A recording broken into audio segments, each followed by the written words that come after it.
International Coconut Week was the Investment Forum, held on August 4 and 6, 2021, with Secretary of the Department of Finance, Honorable Secretary Carlos G. Dominguez, gracing the opening program as the keynote speaker. Good morning. First of all, I congratulate the Philippine Coconut Authority for bringing together all stakeholders in the coconut industry to discuss the way forward at this critical time. I look forward to the outcomes of this forum. I am sure they will help enrich the plans that are being drawn up for this challenged industry. I congratulate the Philippine Coconut Authority and all the industry stakeholders on this 35th National Coconut Week commemoration. Thank you. The two-day event was attended by a total of 240 participants. An initial amount of 4.31 million pesos was committed based from the survey of commitments during the presentation of the 7 technologies, such as cocoa coolers, cocoa board manufacturing, cocoa pallet, village-level coconut water processing, cocoa patch, coir processing and coconut bioengineering, and VCO conversions project. Should these potential technologies be established, the coconut farmers will be able to participate as co-investors, intermediate input materials processors, and suppliers of raw materials. Likewise, the first virtual coconut business-to-business matching was conducted from August 9 to 11, 2021, and graced by the Honorable Secretary of the Department of Trade and Industry, Secretary Ramon M. Lopez, as keynote speaker with a live keynote speech. On behalf of the Department of Trade and Industry, we'd like to congratulate the Philippine Coconut Authority as she hosts the 35th National Coconut Week celebration. There are vast opportunities that can be found in the country's coconut industry, and our team at the Export Marketing Bureau, as well as our Foreign Trade Service Corps, will be glad to assist you in any way. While we are confident that the Philippine coconut industry will become one of the engines of inclusive economic growth, we hope that our international guests will do business with us, especially as we build back better in a post-pandemic future for the Philippines. Thank you very much. Mabuhay po tayong lahat. And again, congratulations to PCA. Magandang araw po sa inyo lahat.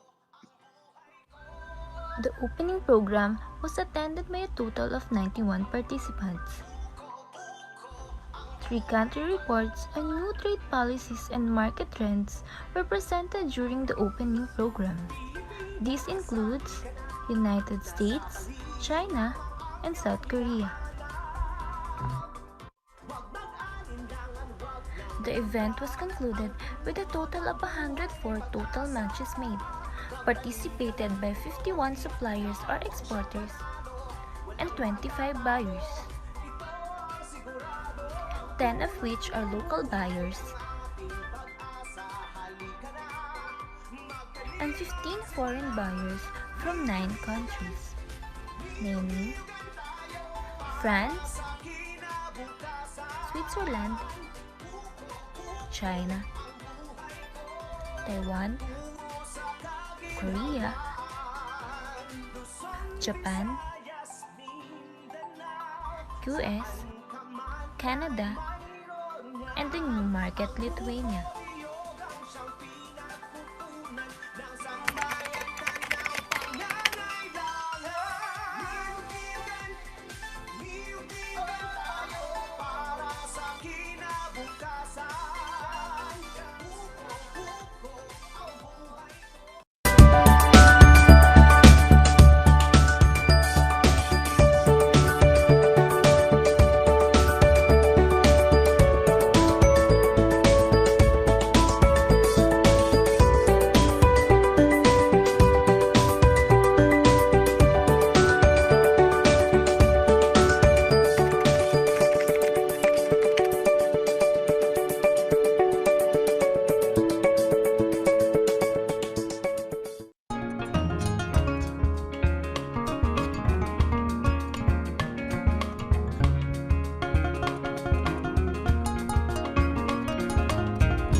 Nasali ka na, nasa paligid lamang ang iyong hinahanap.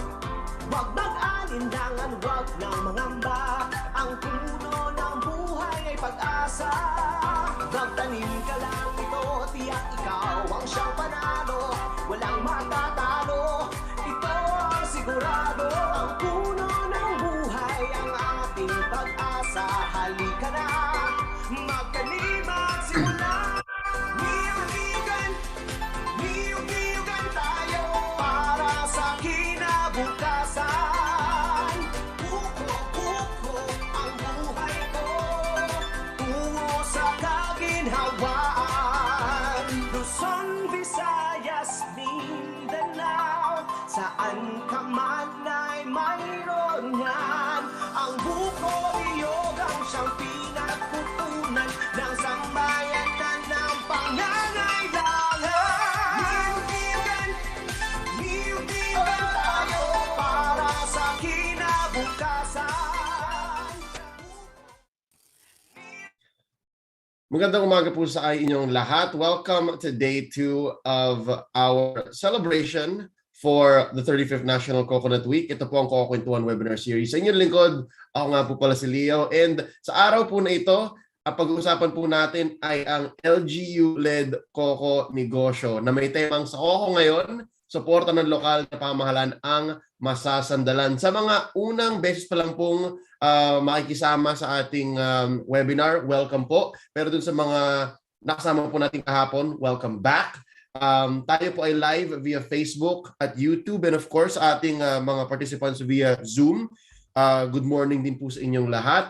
We would like to start the day with an opening prayer before we get on with our program. So please let us all feel the presence of our Lord.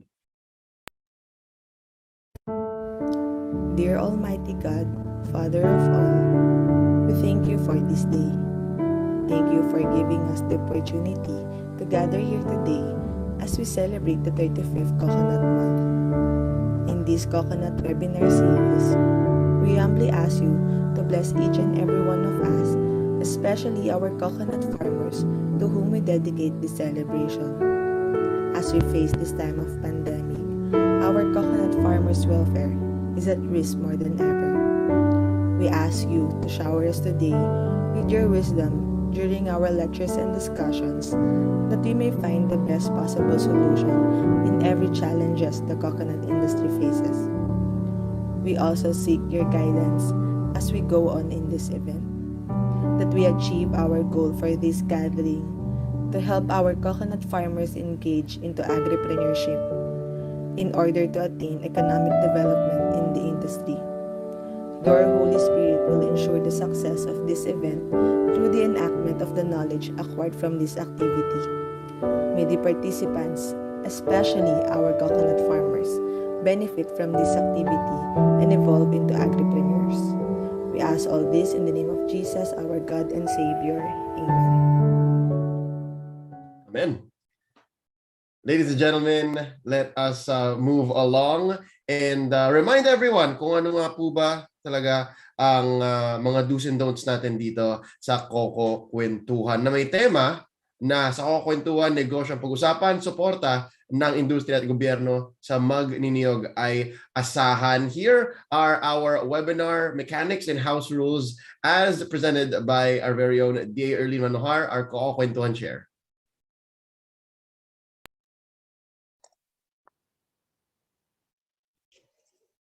Good morning! Magandang umaga sa ating lahat. Welcome to the Coco-Kwentuhan 2021 webinar series. For the mechanics of the webinar, a keynote speaker will deliver a message about the topic. After the message, presenters will showcase a 20-minute video presentation and record the discussion of their success stories. Only after all presentations that the reactor will give insights about the presentations, not more than 20 minutes. Then after the reactor, a Q&A session to follow using the chat functions and to be facilitated by the moderator. Only registered participants can join in the discussion. Rapporteurs shall be the one to feed the moderator inquiries through chat. All non-registered viewers can view the webinar live through the official Facebook page of Philippine Coconut Authority. For our house rule,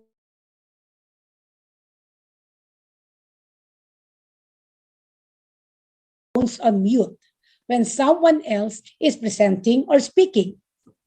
Second, be mindful of the background noise to ensure clarity during discussions. Turning on the video when raising question is highly encouraged for proper documentation. Thank you po. Maraming salamat sa inyong lahat. Thank you po so much, Miss Erlene. Now, tayo po ay makinig sa isang mensahe, and let this be an inspirational message to set today's mood. We will be now hearing a short message as presented to us by our Secretary of Agriculture and Chairman of PCA Board. Let's hear an inspiring message from Honorable William Doliante Dar.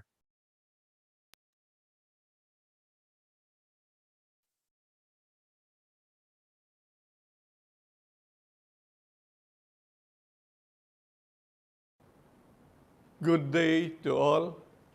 First, I'd like to greet the Coco Negosyo partners who are joining this webinar, the presenters of the success stories, the agripreneurs, the private sectors, LGUs, leaders, policymakers, advocates of the coconut industry, and honored guests. Isang mapagpalang araw po sa ating lahat. This is the second webinar as a major activity of the National Coconut Week of 2021 celebration, using the virtual platform due to the new normal situation under the pandemic. However, despite these hurdles, we relentlessly pursue this activity to circulate and share the elements of Coco Negosyo success stories.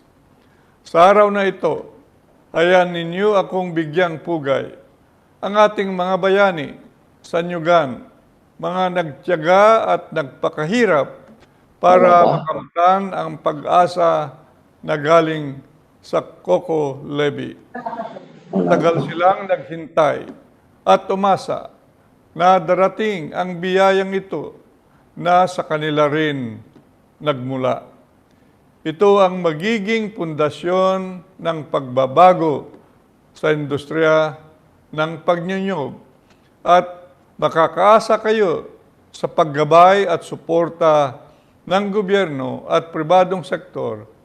Isang magandang tema ng Coco-Kwentuhan, may kabuluhan at pakikinabangan para sa kabuhayan at pagkakitaan. Sa aking panunungkulan bilang kalihim ng agrikultura, ang ani at kita ay ang konsepto na naging sandigan ng mga programa ng agrikultura.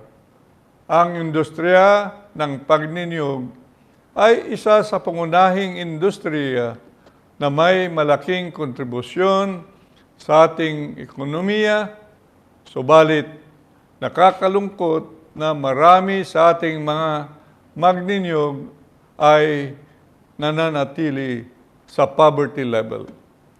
Ang solusyon ay pagbabago sa estratehiya at sama-samang pagbalangkas ng mga programa na tututok sa kapakanan ng sektor at sisiguraduhin na pantay na benepisyo para sa lahat. Naniniwala po ako na coconut farmers need not be poor at ito ay matutupad kung sila ay mabibigyan ng pagkakataon and be guided sa pagnenegosyo at kalaman sa mga teknolohiya. Ang webinar na ito ay magsisilbing inspirasyon ng maraming magninyog na magkakaroon na ng pagkakataon na maging negosyante sa tulong ng gobyerno at suporta ng pribadong sektor. Partnership, consolidation, convergence, at commitment ang susi sa tagumpay na ito. Rin ang direksyon ng mga programa sa ilalim ng Coco Levy Trust Fund Act. Ang mga pagbabagong ito ang magiging tulay sa pagangat ng coconut industry na may layunin na hindi maiiwan ang mga maliliit na magninyog at manggagawa sa nyugan sa pag-unlad ng industriya. Sama-samang pagsisikap ng mga ahensya ng gobyerno, private sectors, policymakers, at kaming mga leader sa agrikultura ay laging handa sa paggagabay at pagsusuporta sa inyong mga adhikain tungo sa pag-unlad. I'd like to commend PCA for organizing this event. I hope this will spark the enthusiasm of our coconut stakeholders, and the success stories will serve as models for emulation. Hindi ito nagtatapos ang kwentuhan. Nararapat na ang mga ito ay isakatuparan upang ang tagumpay ay makamtan. Maraming salamat at mabuhay kayong lahat.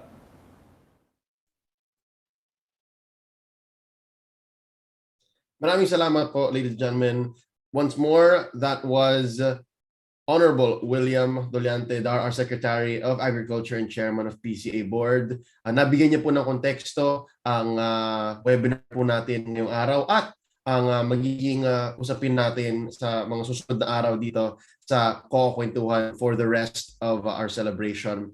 Up next, we would like to call on, of course, our beloved PCA administrator, former highest official of the Armed Forces of the Philippines, who was tasked by the President to lead the National Agency for Coconut and Palm Oil Development. Let's all call on the administrator of the Philippine Coconut Authority, General Benjamin R. Madrigal Jr., to introduce our keynote speaker. To our Secretary of the Department of Agriculture and the Chairman of the PCA Board, Secretary William Didar. To my fellow workers in the Department of Agriculture and the Philippine Coconut Authority, our distinguished discussants and panelists in this webinar series, and to our participants and the netizens viewing this webinar series, sa inyo pong lahat, isang mapagpala at masaganang umaga. Our keynote speaker for today was appointed by President Rodrigo Roa Duterte to his present position in November of 2018, where, aside from being a close advisor to the President, he ensures close coordination among the different agencies of government. Before joining the cabinet, he was chair of the powerful House Committee on Appropriations, which approves the annual national budget of the government. He served as a three-term congressman of the 1st District of Davao City. A lawyer by profession, he previously worked for the Nograles law firm in Davao City. He is a recipient of numerous prestigious awards as an outstanding legislator. He received the Golden Globe Award for Excellence in Public Service in 2012 or 2015 and 2016, and was also recognized as an outstanding congressman in 2012 and 2015 by Super Brands Marketing International.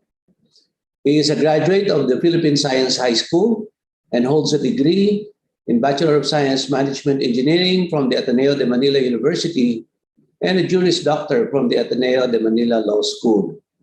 He was born and raised in Davao City, the second among 4 children of Prospero Nograles, former Speaker of the House of Representatives, and Mrs. Rodora Bendigo Nograles. Today, as Cabinet Secretary, he is co-chair of the Interagency Task Force on the Management of Emerging Infectious Diseases, or the IATF, in our country's battle against the coronavirus, and also leads the Interagency Task Force on Zero Hunger. He also acts as chairman of the National Irrigation Authority or Administration and vice chairperson for the government sector of the National Anti-Poverty Commission. He is a firm believer in the capacity of government to make profound difference in the lives of our people.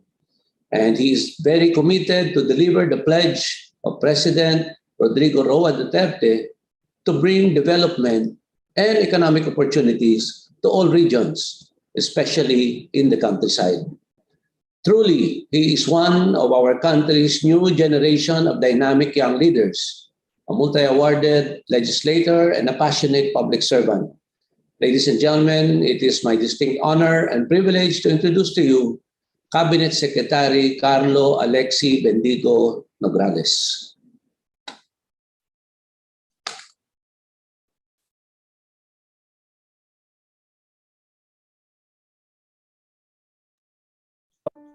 Magandang araw po sa inyong lahat. Salamat sa Philippine Coconut Authority for inviting me to your webinar as part of this year's Coconut Month celebration. Gusto ko itong topic ninyo ngayong umaga, strengthening partnership with LGUs to support Coco Negosyo. Sa Coco Negosyo, suporta ng lokal na pamahalaan ang Masasandalan. Alam niyo, our government remains committed to crafting sound and responsive policies to help our coconut industry and to provide our coconut farmers the necessary assistance that they need. Sa pinaka-latest na State of the Nation address ni Pangulong Duterte, na-highlight po niya dito ang accomplishments that we have made for the coconut industry. Isa na nga dito ang passage of Republic Act 11524 or the Coconut Farmers and Industry Trust Fund Act, which was signed by the President in February of this year.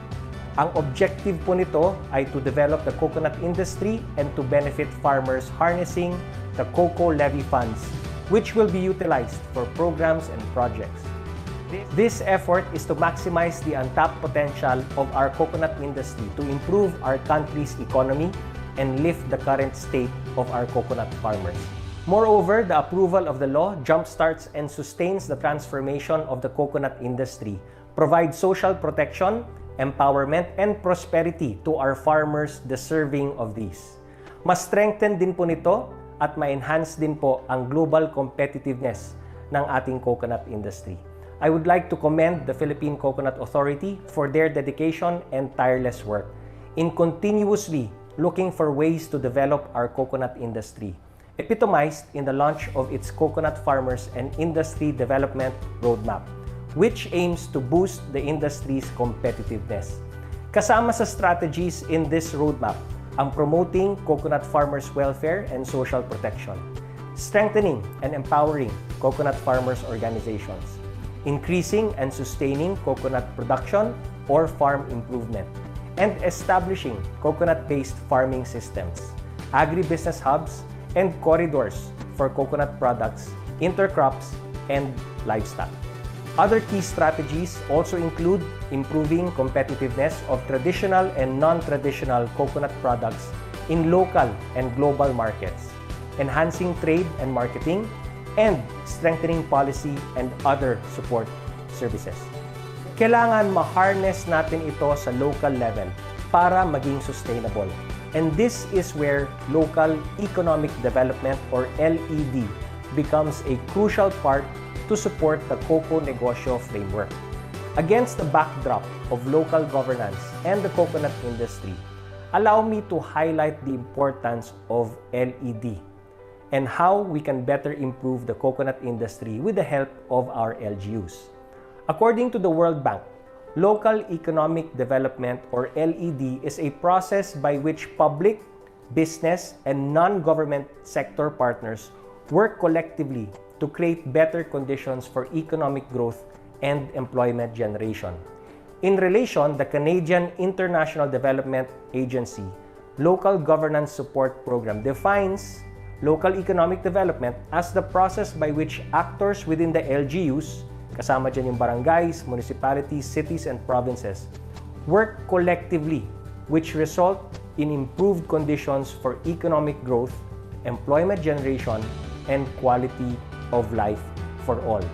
Yan din ang gusto natin mangyari sa Coco Negosyo Framework, kung saan ang mga LGUs ang mag-spearhead ng economic development ng kanilang communities. Kasama sa principles ng LED ang pag-provide ng guidance on how we can harness support from multiple sectors in society, the business sector, civil society, and government to help one another in creating an enabling environment for the coconut industry to prosper. To further promote the sustainability of Coco Negosyo, developing local and regional entrepreneurship is also critical to shift, modify, or strengthen the approach towards local economic development. Malaki ang role ng ating mga LGUs to further increase the coconut industry's overall competitiveness. Kasama dito ang pag-provide ng technical assistance, market links, capacity building activities, and financial support in the form of processing equipment and facilities through partnerships with national government institutions such as the Philippine Coconut Authority and agencies to partner cooperatives. Studies have shown that institutional support, particularly from LGUs, have been instrumental to further boost entrepreneurship activity.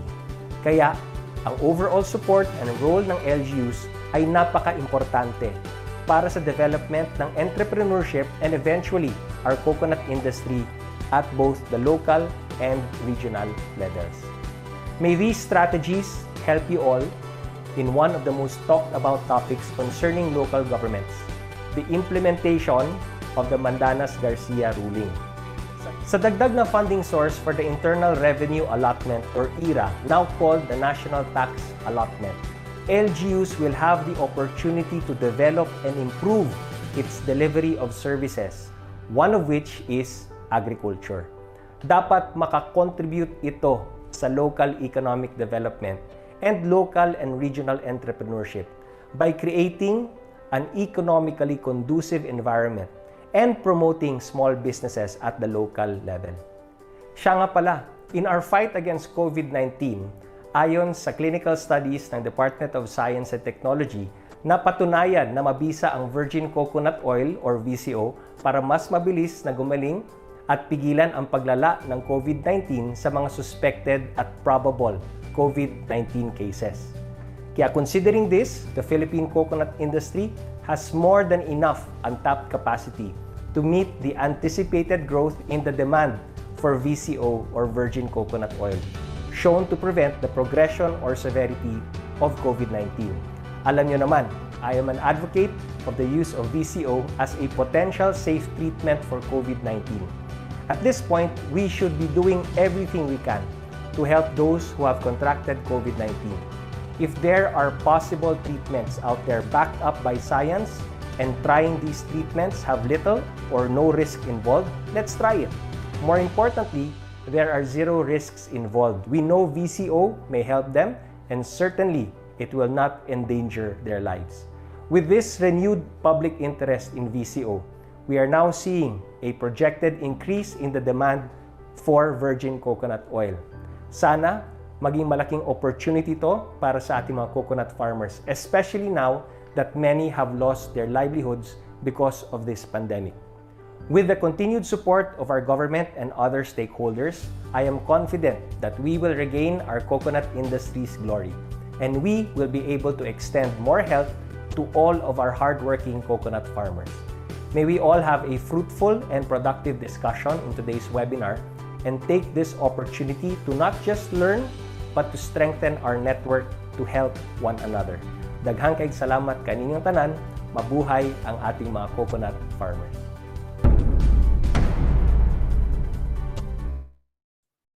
Maraming salamat po. That was once more our keynote speaker setting the stage for today's discussion. That's Honorable Carlo Nograles, Cabinet Secretary Thank you so much. Again, ang atin pong topic sa araw na ito ay ang LGU-led Coco Negosyo. So yes, there is a lot that local governments can do to help our businesses grow. No? Sa Coco Negosyo, suporta ng lokal na pamahalaan ang Masasandalan. Ito po ang ating mga matutunghayan. Dito po manggagaling ang ating mga stories tungkol po sa LGU-led Coco Negosyo sa araw na ito.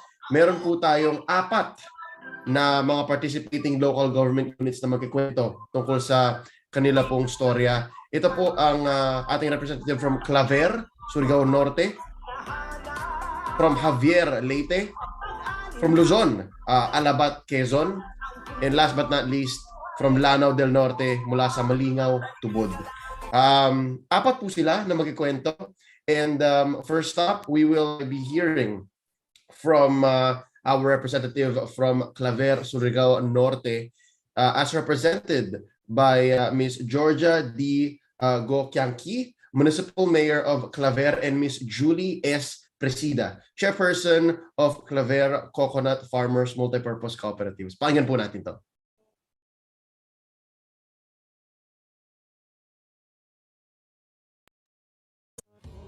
Officially, the municipality of Claver is a second-class municipality in the province of Surigao del Norte, Philippines.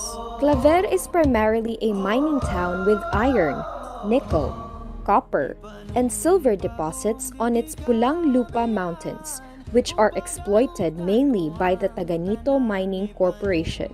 Mining, trading, and traditionally farming and fishing are the main sources of livelihood among residents. The LGU of Claver plays a crucial part within the interest of community-based undertakings, particularly in coconut developing communities.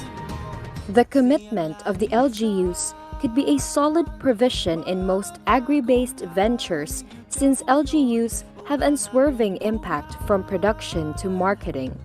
One of the recognized and supported LGU-led agribusiness is the Claver Coconut Farmers Cooperative. Good day! Magandang araw sa lahat sa buong Pilipinas. Dito tayo ngayon sa municipality ng Claver, Surigao del Norte, Caraga Region. Nandito ngayon ako para isaliwalat ko ang lahat ng mga magagandang nangyayari dito sa aming paligid, lalo na dito sa aming lungsod ng Claver. Unang-una, ang ating kooperatiba ng Claco-Farmco or Claver Coconut Cooperative ng mga farmers namin dito. Ito ay mula pa ng 2008 na mga suporta na binigay namin sa aming mga farmers, lalo na sa paggawa ng mga coconut na ginawa ng hanap buhay ng aming mga farmers dito. Meron kaming ginawang isang building para doon sila, ang mga farmers namin, lalo na ang mga pamilya, mga asawa nila, mga anak nila, nandun sila araw-araw. Lalo ang mga bata namin, pag walang pasok, Saturday, Sunday, nandun sila gumagawa ng coconut. Itong coconut ay ginawa din namin, binibenta namin sa mga kadalasan mga contractors or sa mga mining companies para sa kabundukan na ginawa silang mga protection para sa mga landslide. Yun ang ginawa ng mga farmers namin dito. Mula 2008, marami kaming suporta, lalo na meron kaming sa Spanish, galing sa Spanish yung machine namin. Meron din kaming suporta, 2 building na namin ngayon, at saka sa LGU, nabigyan namin ng 1 million cash para sa kanilang rolling, no? Yung rolling na parang kapital nila doon sa mga grupo or sa cooperative na ginawa namin. Meron na silang nabili na isang truck para sa pagbili nila, nandoon na sila sa baryo, bumibili sila ng mga coconut husk na ginawa nilang coconut. Pumupunta sila sa iba't ibang mga munisipyo. Doon sa farmers, bumibili sila para lang dadalhin nila doon sa kanilang, sinasabi na naming factory na yon, faktorya ng coconut. So yan ang pinakamalaking naiambag namin sa mga farmers doon. So sa ngayon,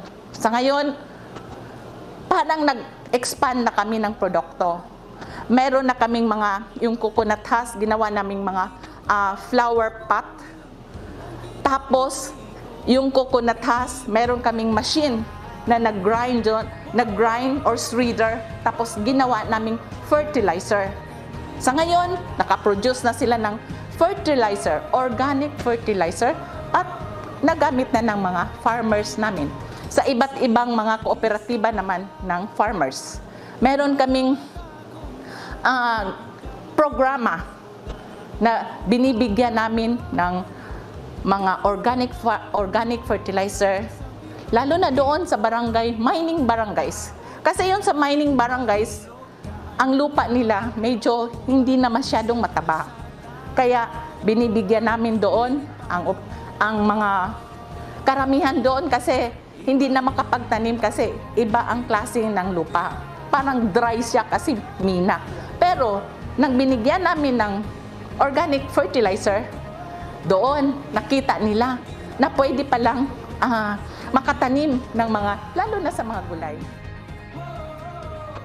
The organization is funded by the Agencia Española de Cooperación Internacional and local government unit of Claver.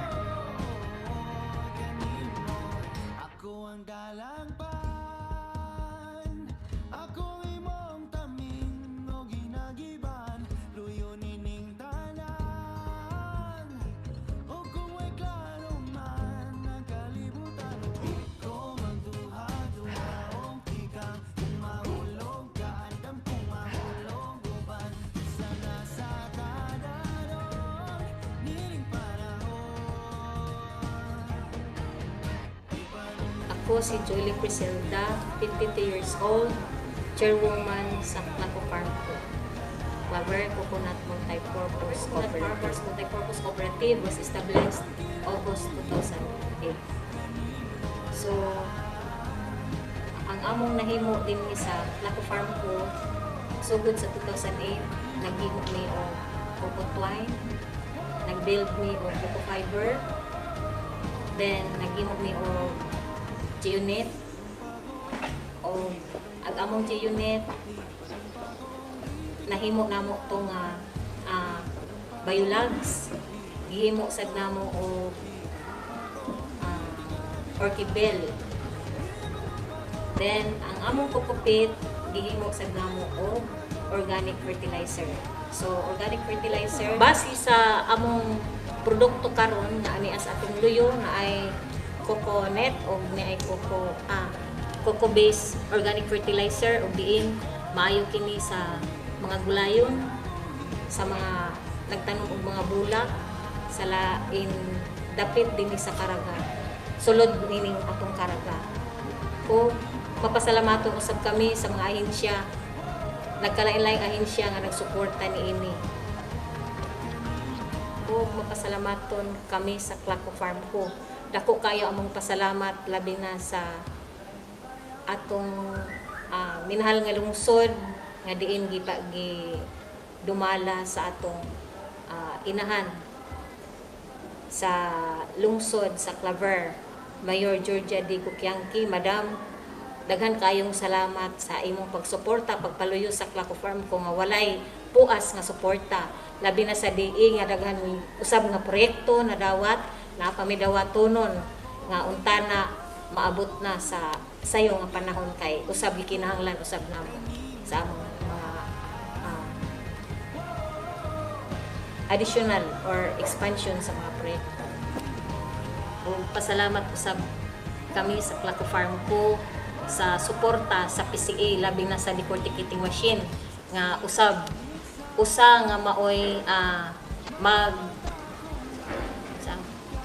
produce sa coco fiber ug diin may hinangon og J-unit o sa twine. Dagan kayong salamat. The cooperative has trained its members from twining, weaving, installation, and establishment of cocoa nets and biologs as erosion control materials.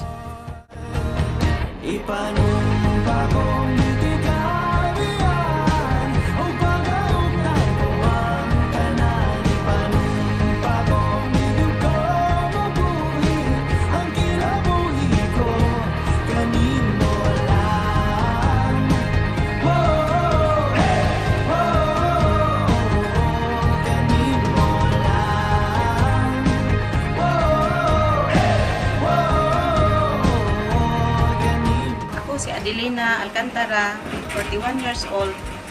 11 years na ako nagtatrabaho dito sa Coco Farm ko. Ang trabaho namin, gumagawa ng magbibib kami. Itong trabaho na to ay nakatulong sa aming pamilya, lalo na sa mga anak ko na nag-aaral. Malaking halaga na to at nakatulong sa asawa ko na pinansyal. Isa pa, nagpasalamat ako sa LGU na nabigyan kami ng ganitong produkto para kami matulungan. Nagpasalamat na lang ako sa Coco Farm ko na binigyan kami ng ganitong trabaho na isa na makakatulong sa aming pamilya sa pag-aaral sa mga anak ko na nabigyan ng magandang kinabukasan.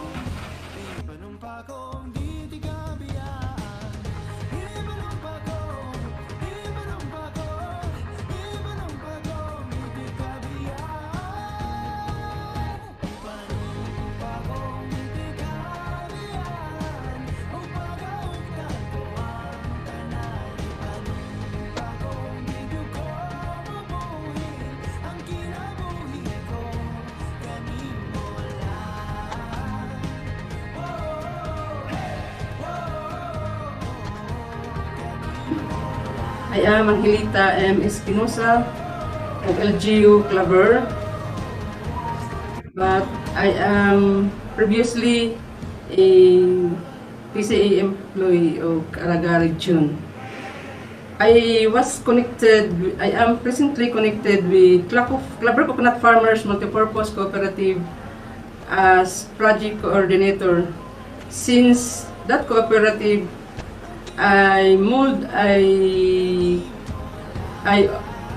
initiate the establishment or the creation of that cooperative way back December 2007 until today. I am in LGU. I still the project coordinator, or I still assist the cooperative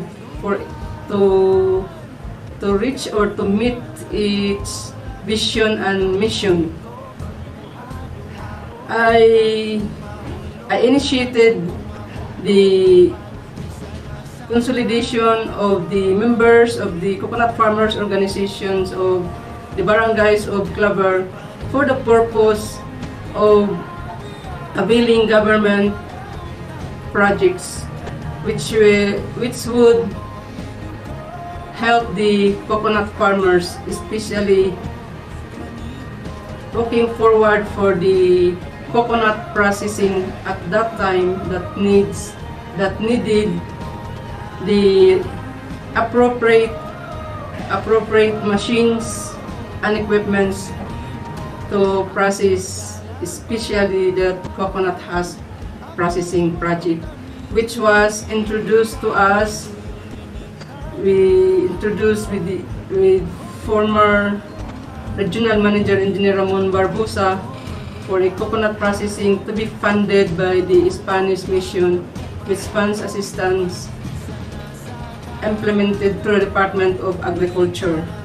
The Coconut Farmers Organization received the project, the strengthening of agro-industrial sector of Bicol and Caraga region as one of the recipient of the 5 sites of Caraga region to avail of the coconut husk processing, which machines are the components of the projects, like the decorticating machines and the billing machines, and such worth of project. It was not possible without the support of the local government unit of Claver. At that time, the mayor was Honorable Idi Tango Kianki, who supported very much, especially on the provision of the three-phase connection for the Claco Farm Co, because the decorticating machine needs a three-phase connection, because the prime mover of the decorticating machine was a 50 horsepower electric motor. And with that start of the project, the co-op produced coconut fiber and coco peat. At that time, way back 2009, which is the start of the operation of the SAIS-BC project, GeoNet, which is the end product of the twined coconut fiber, coconut was not yet popular and used for the rehab of the mining companies, the mine areas of the mining companies, and the slope control, erosion control of the slope road construction.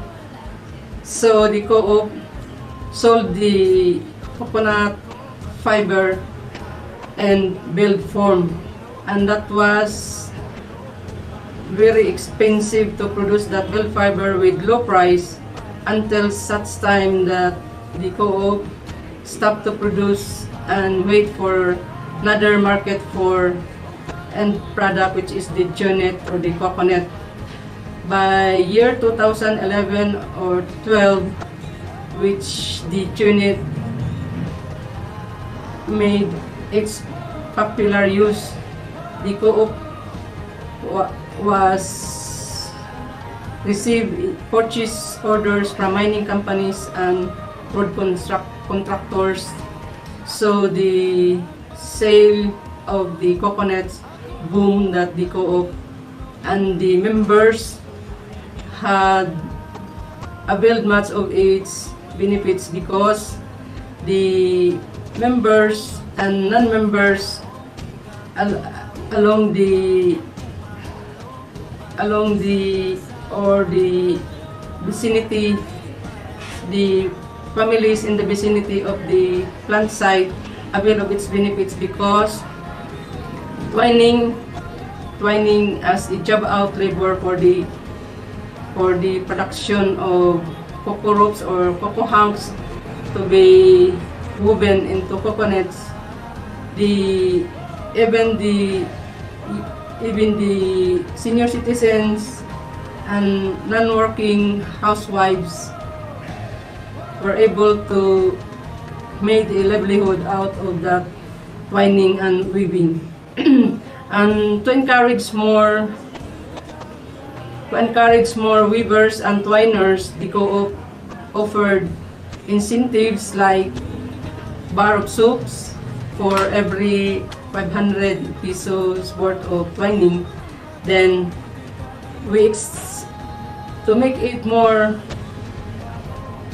beneficial to other coconut farmers, the co-op extended its coverage to other municipalities like Higakit and Bakwag, and the coconut farmers in that certain barangays were happy that they have a livelihood without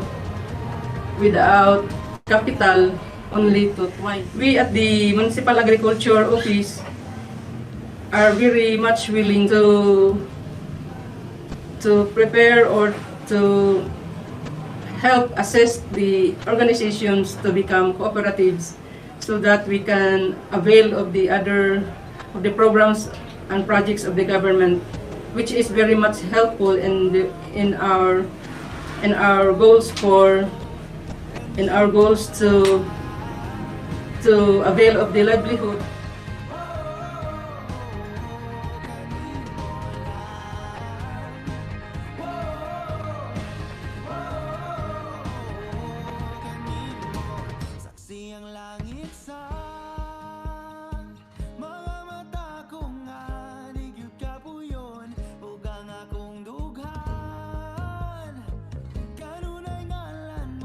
Ang agrikultura ngayon, ang pinaka-importante na mapaabot natin doon sa pinaka-sulok ng ating lugar.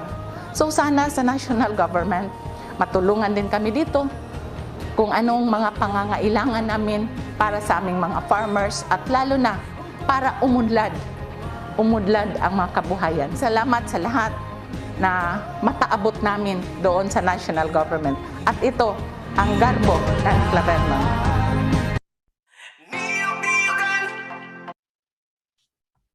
Maraming salamat po once more. Yun po ang kwento sa Claver, Surigao Norte. Ngayon naman, pakinggan naman po natin ang kwento ng LGU at kung paano po nila tinutulungan ang mga Coco Negosyo doon sa kanilang lugar. This is going to be presented by Engineer Fernando B. Sarile, the Municipal Planning and Development Coordinator of Javier Leyte. And of course, he will be joined by Regional Manager 3 of Region 8. And po si Sir Joel O. Pilapil. They are representing Javier Leyte. Ito po ang kanilang LGU-led Coco Negosyo story.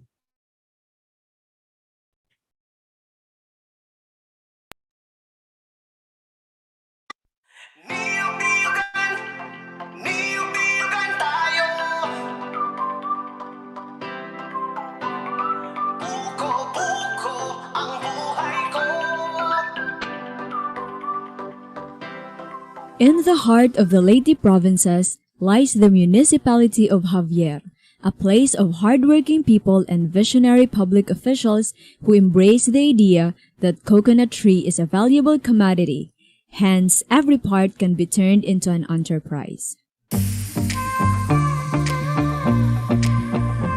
In the humdrum of everyday life of Javieranons in the past are the industrious coconut farmers who devoted time to earn money from twining coconut fibers to help augment their family income. At the same time, it created family bonding as the children worked hand in hand with their mother or parents and learned the value of money. Moreover, even the farmers valued this endeavor than the usual rice farming that they traditionally do. Asawa namin, yung trabaho nila minsan mayroon, minsan wala. Ito, araw-araw kumikita ka pag talagang masipag ka.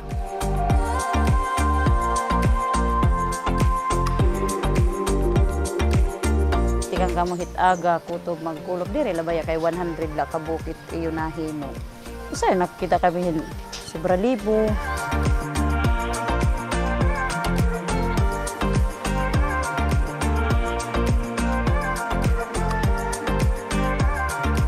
Pagkaaga, mga layo. Mintras na nga layo, naglilimpyo akuhan fiber, bunot, nililimpyuhan ko, bulag ithugaw. Pag ada na nakapangalayo na, sinampit ko na akon mga anak, kaya mo man parag birik. O, tapos magkapianay o mamahaw ba, katima, lubid na. O, tapos mga alas 10:30, undang, mga layo na liwa. Tapos, pusay, hira, taksin sugo. Pag kuha naman kamo, pag limpyo, kuhaan bunot, para luwat niyan, kulop-luwat natin nga, trabahoon. Pagkakulop, undang na luwat kay mga layo. Di ako, mga layo, hira, o, pag kuan anay, pag limpyo, kay para luwat gabi, kaya sa gabi, naglulubid baya kami, basta mo pailat panahon, nagkukuhan kami gabi, yaw, tala makahimo kami, banching ko kabuok, makasapong na ito hit kuan.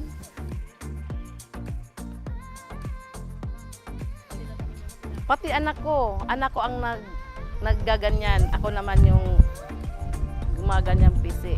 Anak ko ang mag-ikot-ikot. Tapos minsan, yung isang anak ko, yung taga-ikot, dalawang anak ko, dalawa kami ako, at yung anak ko ang nagpipisi. Minsan yung asawa ko, pag walang trabaho, tumutulong din siya. Yung tapos ng mga gawa, yan, bibinta namin sa kanila. Bayad. Tapos bayad, kuha naman kami rito. Sa kanila lahat, tama lang kami gumagawa. Tikang kamuhit aga, kutob magkulop diri, labaya kay 100 la ka bukit iyo nahimo. Kuan, tapos weekly baya ito namon yung babaligya kay hanuna pwede gad lagi kada adlaw ka mapatong tayo tira opisina kay ato naman lagi hapungon. So gingkuan ni radida nga weekly na la kada Lunes kami ato napatong. Say nakita kami sobra libo. The municipality of Javier is blessed with fertile soil where agricultural crops like coconut trees noticeably grow and bear abundantly. This is the reason why the major occupation of the constituents is coconut farming and the main source of income is copra. Alam natin yung mga kukuhas ay tatapon-tapon lang yan. So walang yung value added yung mga coconut.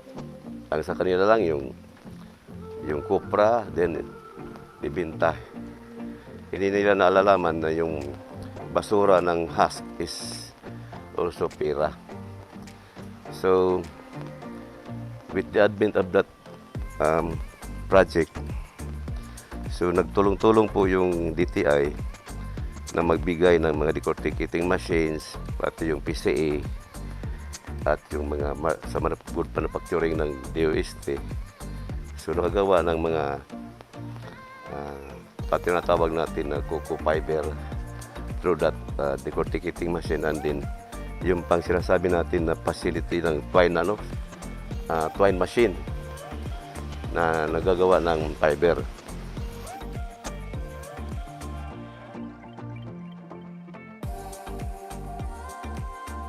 Ang Javier LGU, mayroon silang sariling decorticating plant na magpo-produce only ng 20,000 hanks per day. Gamit ang mga membro ng mga asosasyon na nandyan sa Javier para mag-produce ng TC. Because of the passion of then Mayor Sandy Javier to serve his constituents who are mostly coconut farmers, he procured a decorticating machine from India that can decorticate 20,000 husks per day. This noble deed of Mayor Javier not only provided livelihood to the coconut farmers, but it utilized the husks being considered waste in copra making into wealth.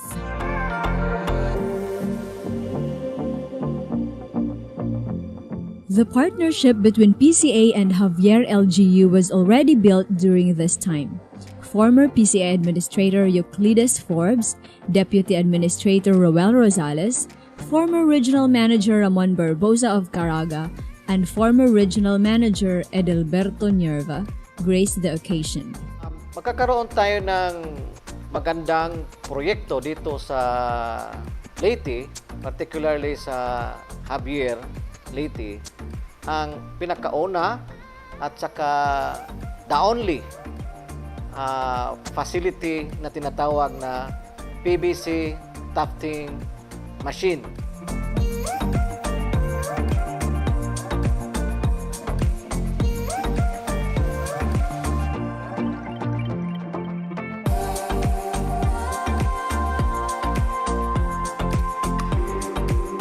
Nag-umpisa ito ng isang planning workshop at sinusundan pa na maraming planning workshop.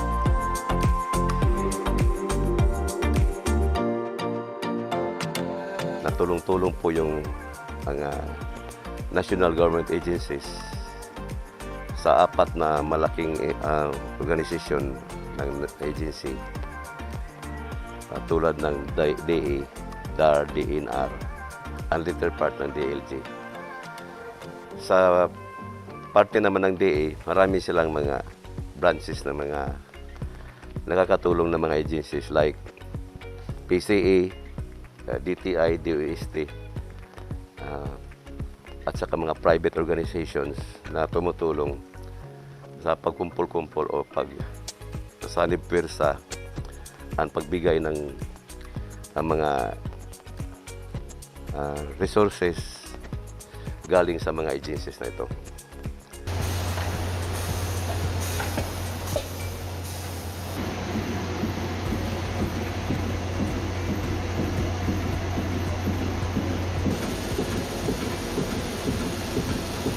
isa ring mga importanteng contribution sa successful partnership na project na ito is yung trust and confidence namin sa bawat isa. Si Mayor Javier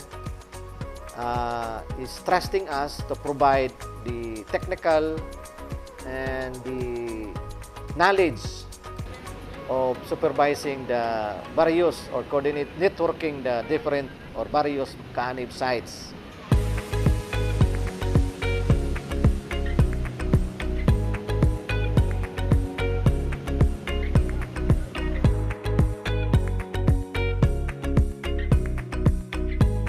Siguro kami ang role model ng yung Convergence. Municipal model ang Javier ng Convergence. Kami lang tumatanggap ng risk. Kasi pag ang mayor niyan hindi magbigay ng area, ng lote, yun ang condition eh. Dapat may area ka na almost 2 hectares, I think, 1 hectares.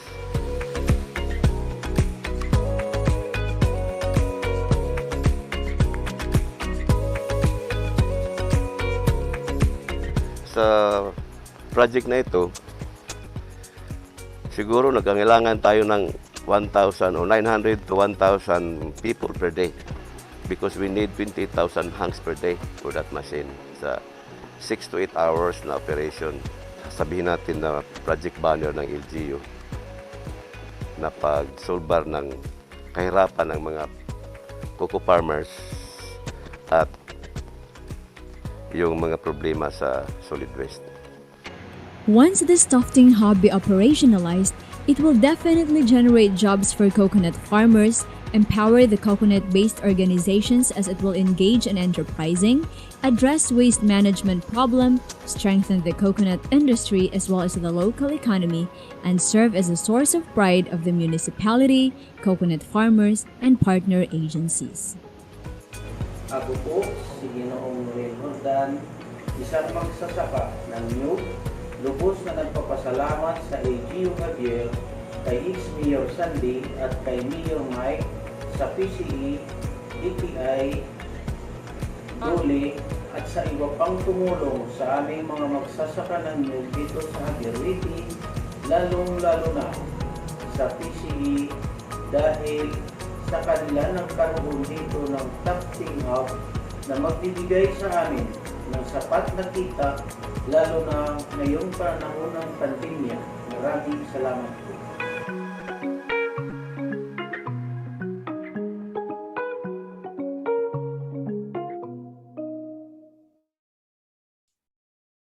Maraming salamat po once more. Yun ang success story nila doon sa Javier Leyte na meron din palang treasure in another man's trash na inisip nilang ito husk, hindi na nagagamit. Pero dito nahanapan nila ng paraan. Ladies and gentlemen, right at the halfway mark of our success stories for today, we would like to call on our reactor para po makwento niya kung ano po ba ang take niya. How does he understand and put context to the previously seen and heard stories from our local government units. Let's all hear and welcome our first reactor, one of the founders of Balay Mindanao Foundations Incorporated.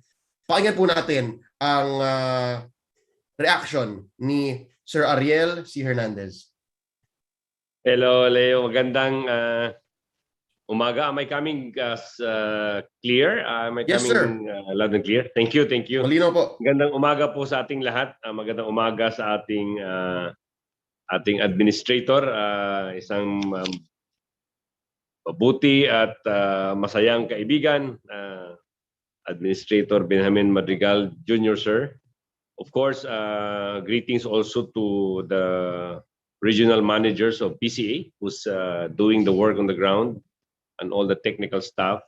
Also, greetings. Alam ko marami ding mga LGUs na naka-attend ngayon. This is one of the few webinar series na nafi-feature ang LGUs, no? And sobra ko pong saya ngayon kasi yung pong ating pagkaalam, ang mga LGUs are focused only on basic social services delivery for their constituents, no? But in this case, you're having a very direct and working model of LGUs doing enterprise endeavors. And I think this is a very transformative possibilities for LGUs kasi nga kung titingnan mo yung pag-aaralan mo yung ang nature ng LGUs, talagang sisingilin sila sa basic social services naman talaga first and foremost, pero in the local government code as well, it doesn't limit, no, the possibilities that the LGUs can actually do, especially in the whole sphere of what you call very important development outcomes. And this is where I will focus on my reaction today. No, certainly there are three. If you're located locally, there are at least three major development outcomes that any LGU would certainly be interested. Number one, development outcome, better health, especially that we are now in the pandemic. How do you make sure that your constituency is healthy? No?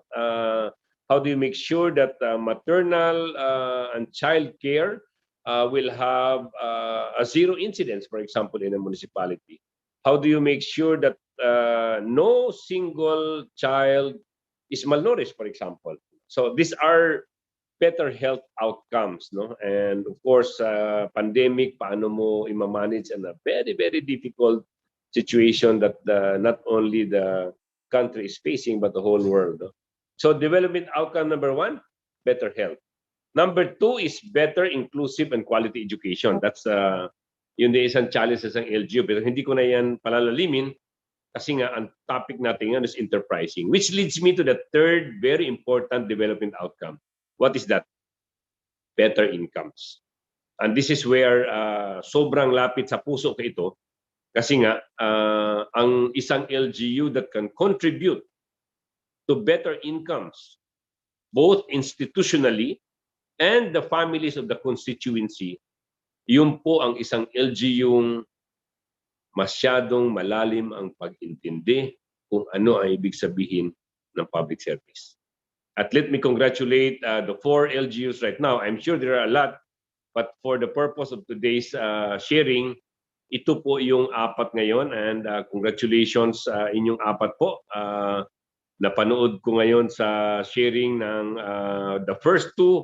I watched the last 2 presentations as well sa pinadalang video file sa akin just this morning. So kung ito po yung development outcomes on increasing income, ano po ang dalawang malalaking bagay na gusto kong ipaabot ngayon, no? And I will end with a call to action of how do we totally transform the coconut farming communities. Because this is the biggest picture, no? Transformation of the coconut farming communities, which has been the source of or the main areas where the highest number of poverty or poor community and families are located. And how do we transform that? Doon ako papasok. Kasi nga, I'll start, of course, because I'm always an optimist by nature, and being in the field or started as a community organizer way back in 1991. Up to now, nasa NGO work pa rin, may konting involvement sa national government work with peace process. Let me imagine the possibilities. Kasi nga, yung ginawa ng 2 presentor, nasa Cocopit, no? Yung pag-produce ng kanilang mga binibenta para sa minahan, no?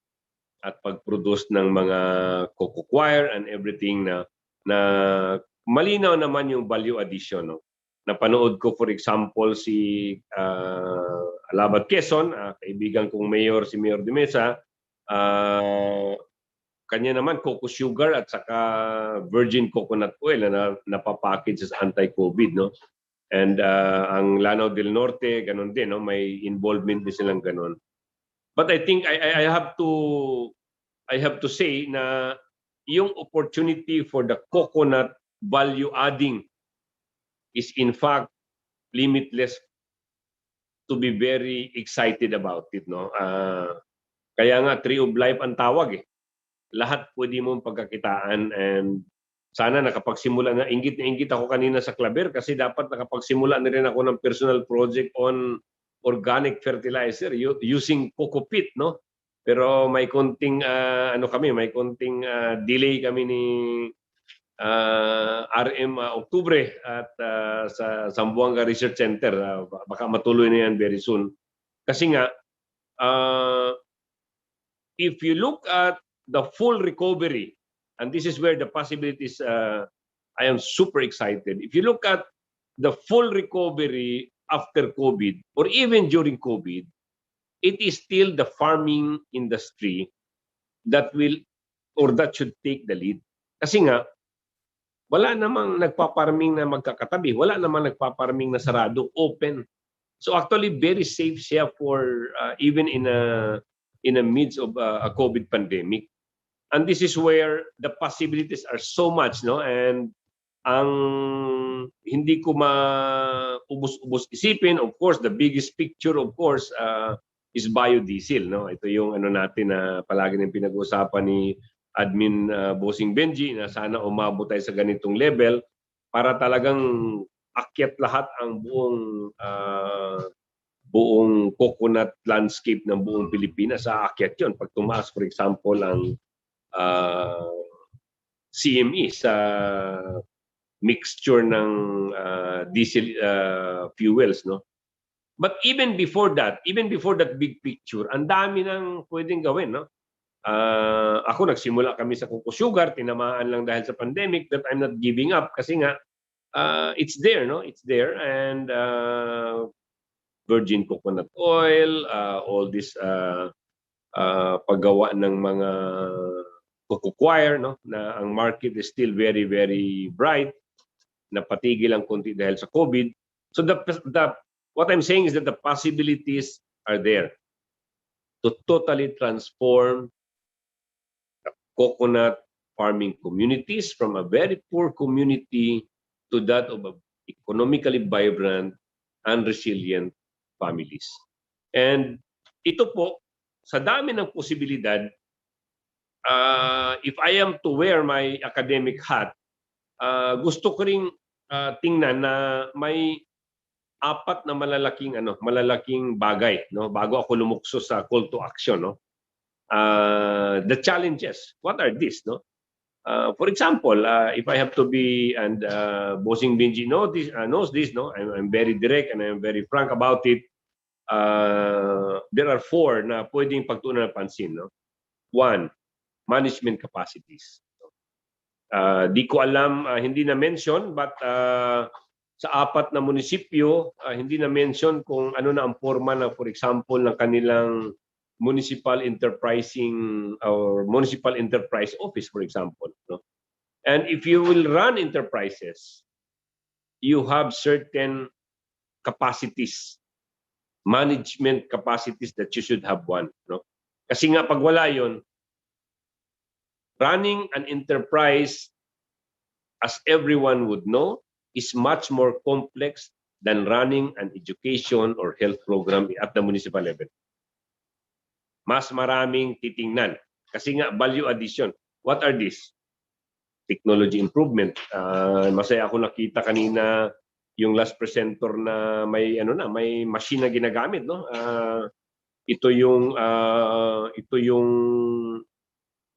bagay na without technology babagal. Dati kahoy-kahoy sila magtahi. Ngayon may konting may konting improvement. But the question is, the technology improvement should be geared towards efficiency, no? So if a family is producing 100 meters a day, is there a technology that we can help the family to produce 500 meters a day of coco coir, for example? So ito yung mga bagay na titingnan, no? Technology down at the community level, the family level, punta ng consolidation area. Pero technology can only do so much kung yung managerial capacity is there. Kaya paano papag-aralin pa natin sa management schools yung ating mga MPDC, yung ating municipal enterprise officers? I think that's the best investment, no? Even napag-usapan namin ni Bossing Benji na yung mga regional managers natin should undergo managerial trainings, and most importantly, stakeholders engagement and relationship building. Kasi nga, the whole coconut industry, sa haba ng value chain ng coconut industry, ang daming players dyan, ang daming stakeholders. So if the mayor, if the regional manager is not able to relate well and maximize the possibility of synergy in that long value chain, a lot of opportunity is being missed. No, at ito yung dito ako very passionate, no.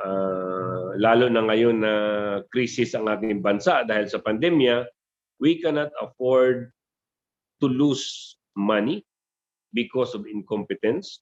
We cannot afford to lose time because our people in the field doesn't know management. And most importantly, we cannot afford for opportunity to pass in front of us to be converted in the effort to transform the coconut industry.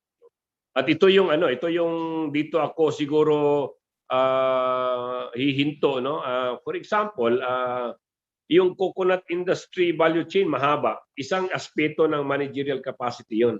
Pero si mayor, for example, no, how do you make sure that si mayor mapapackage niya na mabuti ang kanyang programa sa baba sa barangay, mapa-approve niya sa kanyang local development council, and then work hard para mapa-approve niya sa provincial development council, and then work hard again para ma-approve sa regional development council.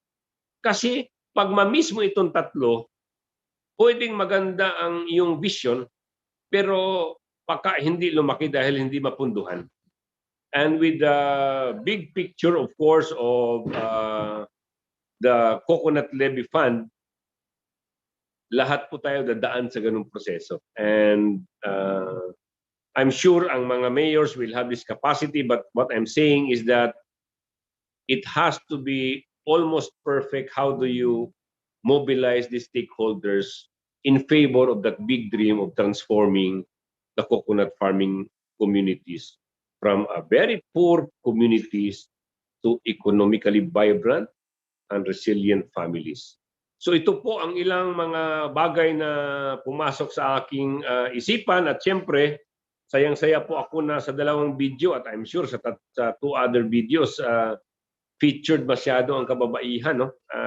Dito ako napapaluha kasi nga yung value chain ng coco sugar, sa totoo lang 90% pag babae pahawakin mo, tatakbo ng husto yan. No, at again, congratulations to the women's of our coconut industry, and maraming salamat po. Magandang umaga po sa ating lahat. Thank you so much. Back to the host. Thank you. Maraming po salamat. Thank you po. Once again, our first reactor for the day, that was one of the founders of Balay Mindanao Foundation Incorporated. That is Sir Ariel C. Hernandez. Mabalik po tayo sa ating mga success stories. Pakinggan naman po natin ngayon ang kwento ng ating representative from Alabat, Quezon. Siya po ay ang mayor ng Alabat. Pakinggan po natin ang tinig ni retired Major General Fernando L. Mesa.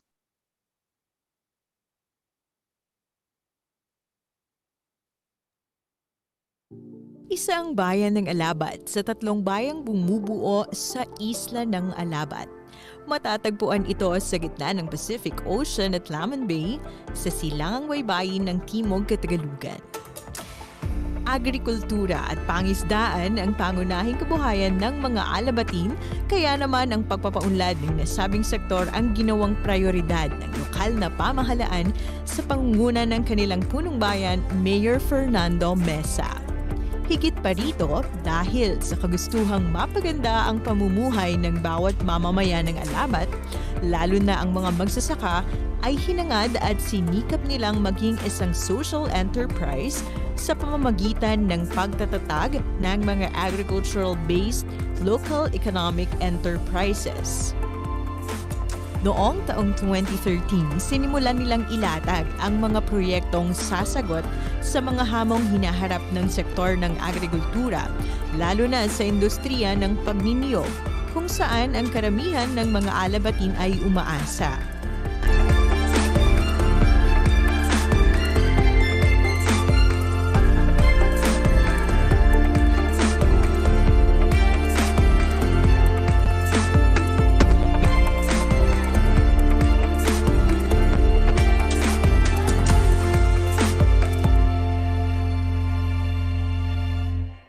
Noong 2013, nang dumating ako dito, nakita ko na ang aming mga kababayan, lalo na mga magniniyog, ay talagang heavily dependent sa copra. Ang mga farmers ay for every hectare, ay halos ang kinikita nila ay 1,500 pesos per month, which is way below the poverty threshold of 8,000 plus. Talagang mabigat ang challenge because ang mga farmers natin ay para bang tanggap na nila na sila'y mahirap. Hanggang doon lang sila. Kaya nga yung mga anak nila, ayaw nilang maging farmer.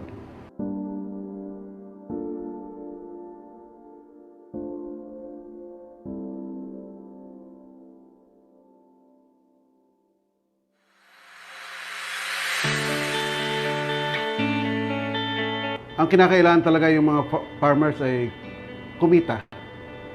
We thought it wise to put up an LGU-led economic enterprise na kung saan ang mga farmers ay involved sa not only in the production but also in the processing and marketing. Basically, kumikita ang farmers not only from production but also in processing and marketing. To sustain the project, ang lokal na pamahalaan po ay una, nagtayo kami ng association by commodity. Madali ang mag-share ng experiences, information among the farmers themselves, as well as in connecting with government and non-government institutions dahil nakapokus sila sa isang crop. Talagang i-guide mo muna sila because going into business is new to them. It's really a challenge on how to make the farmers an agripreneur.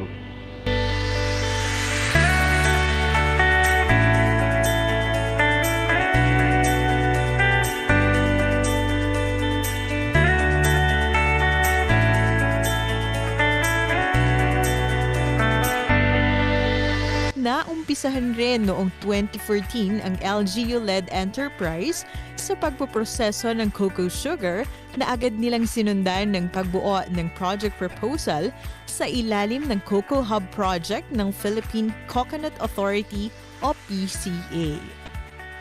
Makalipas ang 2 taon, sinimulang itayo ang 13.6 million cocoa sugar processing facility at noon ngang 2018 ay nagsimula ang produksyon ng Coco Hub.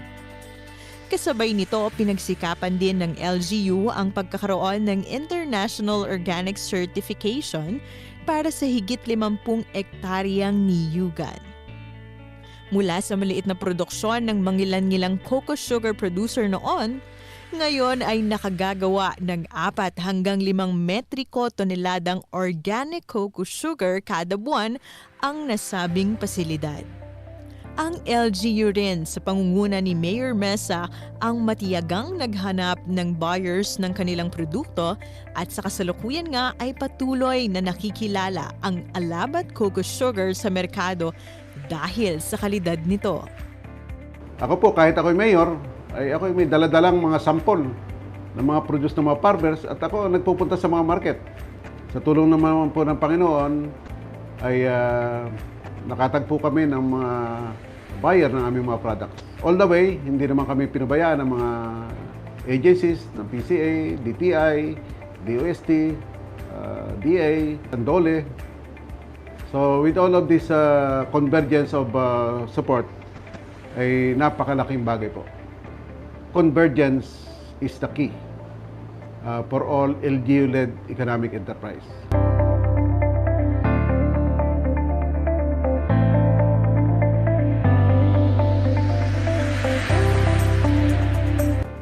Katulad halimbawa ng ating mga magkakarit.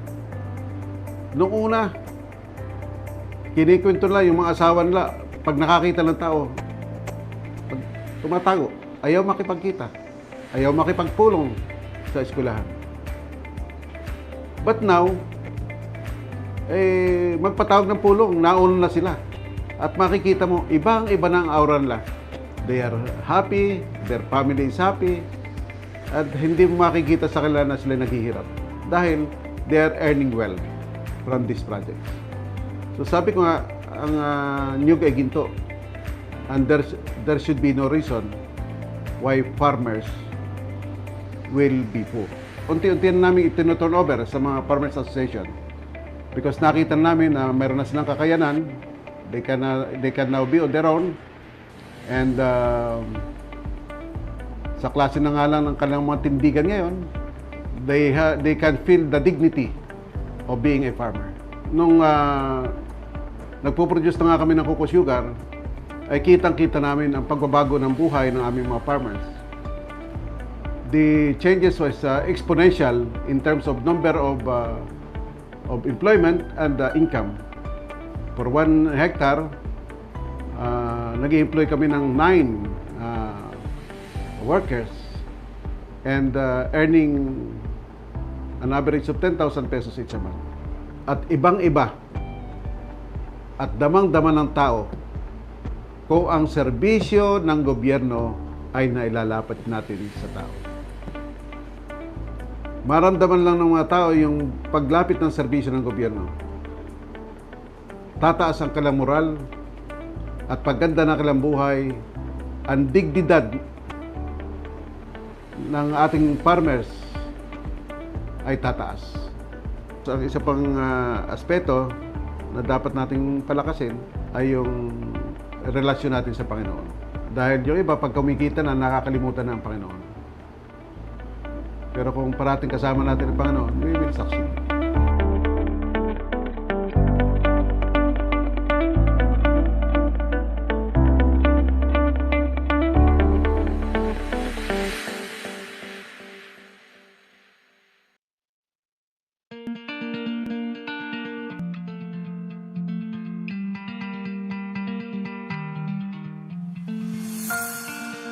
Alabat Island Farmers Producers Cooperative po ay binubuo ng mga samahan ng mga commodities po sa bayan ng Alabat.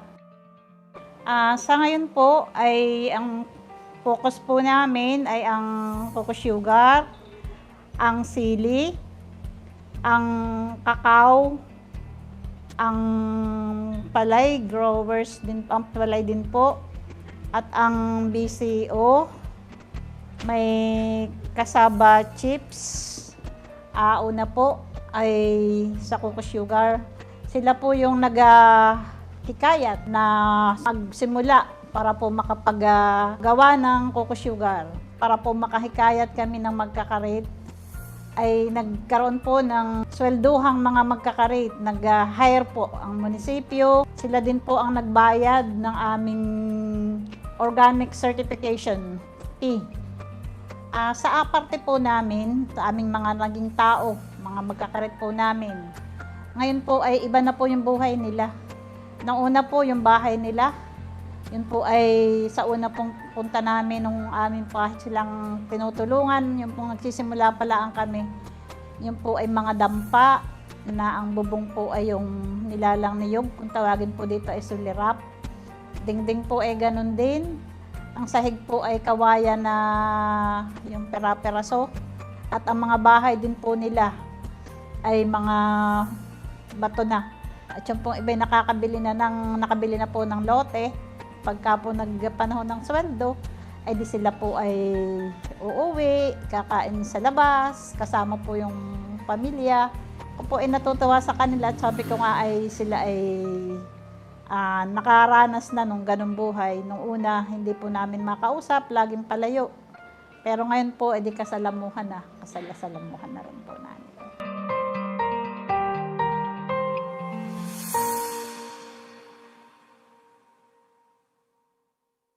Ako po si Normel Oliveros. Dating nagko-kopra, ngayon po mula nung 2017 ay nag-umpisa na akong mangarit. Nung ako nagko-kopra, ang kita ay hindi permanente.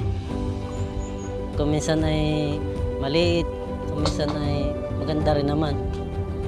Pero nga nung ako nagkakarit na, mas maganda ang kita.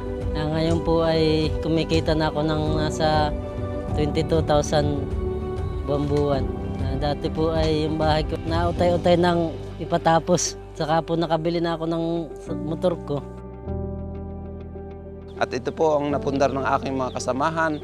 Ito po yung sa isa, tapos ito yung sa isa. Isa pa po, nakabili na rin po sila ng kanilang mga sasakyan, mga motor nga lang po. Ito na po yung bahay namin. Tapos po, ito po yung aking motor. Ito po ang naipundar ko nung tayo mag-lockdown. Simula po nung mag-lockdown, talaga po kami nakatutok sa aming trabaho, sa pangangarit. Kaya po ako nakapundar po kami ng mga ganito. Sabi nga po ni Mayor, sa dulo daw po ng niyog ay may ginto.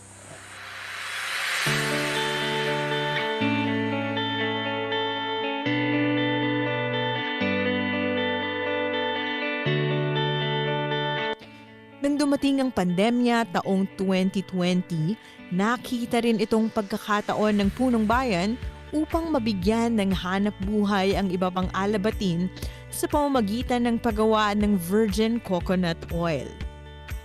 Noong pong pandemic, noong Mayo, ay si punong bayan po ay nag-isip kung anong pwedeng magawa at matrabaho ng iba pang mga magsasaka. Kaya nag-umpisa po silang magpa-training sa BCO. Nung matapos na po ang pa-training sa buong Alabat, ay nagbuo na po ng mga asosasyon bawat barangay. Sila din po yung naghanap ng mga buyer sa ibang bayan para dire-diretso po yung pagpo-produce ng BCO. At tinulungan din po ang mga farmers, ang mga sa BCO, pagbili ng nuts ng LGU.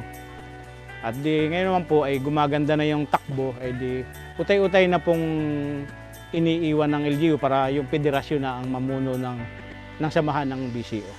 At saka po yung mga utensil, yung mga gamit sa pagluluto, tinulungan din po kami ng LGU doon na at tinulungan din po sa pagbili ng mga pangkayod, mga pigaan. Kami po ay parehas na nag-sharing para kung mayroong problema sa kanilang barangay, nagkakatulungan po ang samahan ng federasyon ng BCO sa bayan ng Alabat.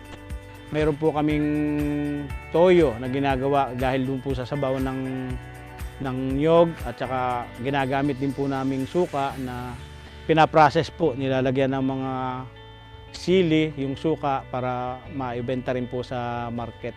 Masaya po dahil kami po ay dati ay hindi tumutungtong dito sa lupa, ay nung tulungan nga po na LGU ay kami naririto na at nagsasaka na. Saka pala po yung mga sapal ay yung kinukuha din ng LGU at saka yung bao ginagawa naman naming uling. Kaya wala pong tapon sa pagbibisiyo.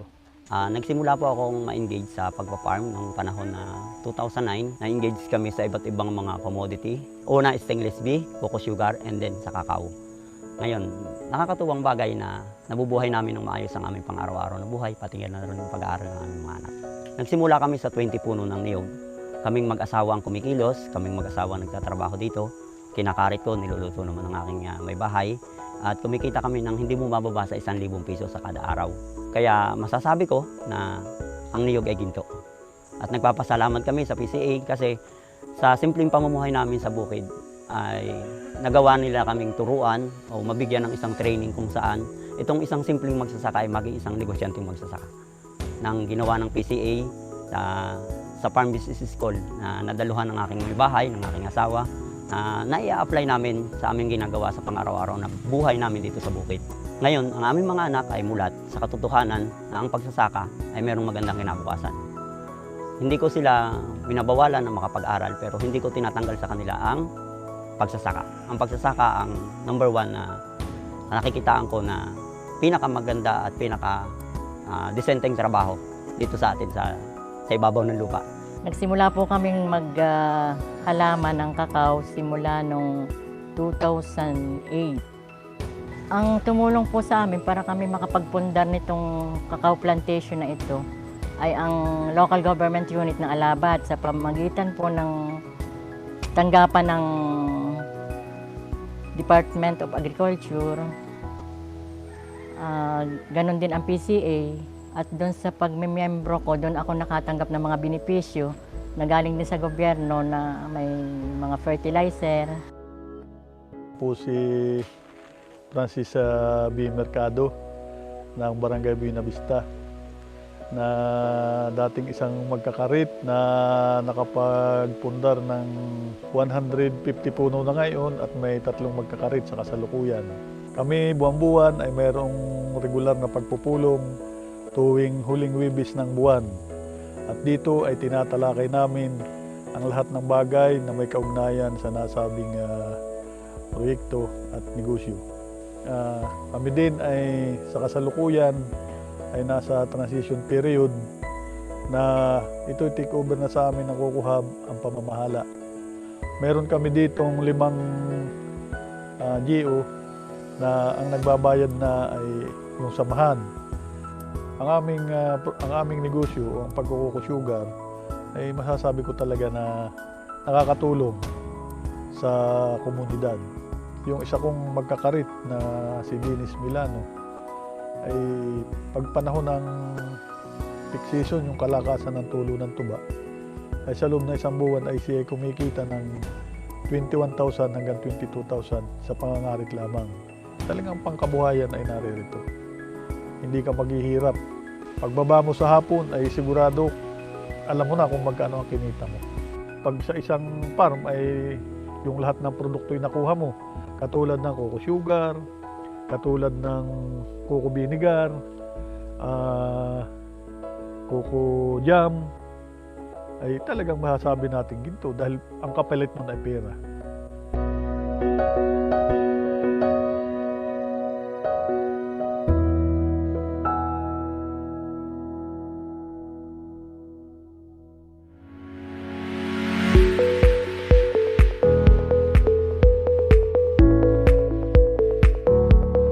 Taong 2018 naman nang simulan ang pagpapatanim ng makapuno sa Alabat sa ilalim ng Makapuno Island Project sa tulong ng DOST, DA, PCA, PCRDF, SLSU at LGUs ng 3 bayan. Makapuno farm na ito noong 2018 na pinangunahan po nung aming punong bayan kasama yung 4 na ahensya ng gobyerno, PCA, DA, DOST, and DTI.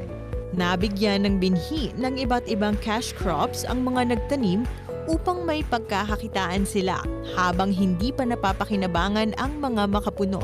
Bukod sa makapuno ay binigyan po kami ng pananim na katulad ng kakao at saka yung pong mga pang-intercrop na katulad ng mais, papaya, talong, sitaw, ampalaya. At yung pong ginagamit ko rong inputs ay sinusupply din po ng local government. Well, ang status po ng Makapuno Farm, ng aking Makapuno Farm ngayon ay nagsisimula na po siyang bumunga. Ang karamihan po ay namumulaklak na. At kahit nga ilang taon pa bago mamunga, marami nang nagpapakita ng interes sa pagbili ng mga ito sa hinaharap. Ay kung ang pag-uusapan po yung future ay sa akin pong palagay ay napakaganda sapagkat hindi pa po ako nagtatanim ng makapuno. Yung pong Jollibee Corporation na kung saan dati ako nagsusupply ng kalamansi ay tinatanong ako kung may makapuno dito sa Alabat. Hindi ko sukat akalain, yung pala ay napakamahal ng presyo. in 10 years, hindi lang ito, marami pang lupa rito ang susunod na magkaroon ng ganitong plantation. At ito po ay makatutulong sa maraming mga magsasakang magniniyog. Bukod pa sa mga ito, sa pamamagitan ng Municipal Agriculture Office, nagtayo din sila ng Kabuhayan Center na kinatatayuan ng mga pasilidad kung saan pinoproseso ang iba pang mga produkto ng alabat kagaya ng kakao o tableya, banana at cassava chips, lipute, sili at kalamansi. Mayroon din silang slaughterhouse na pinangangasiwaan ng LGU.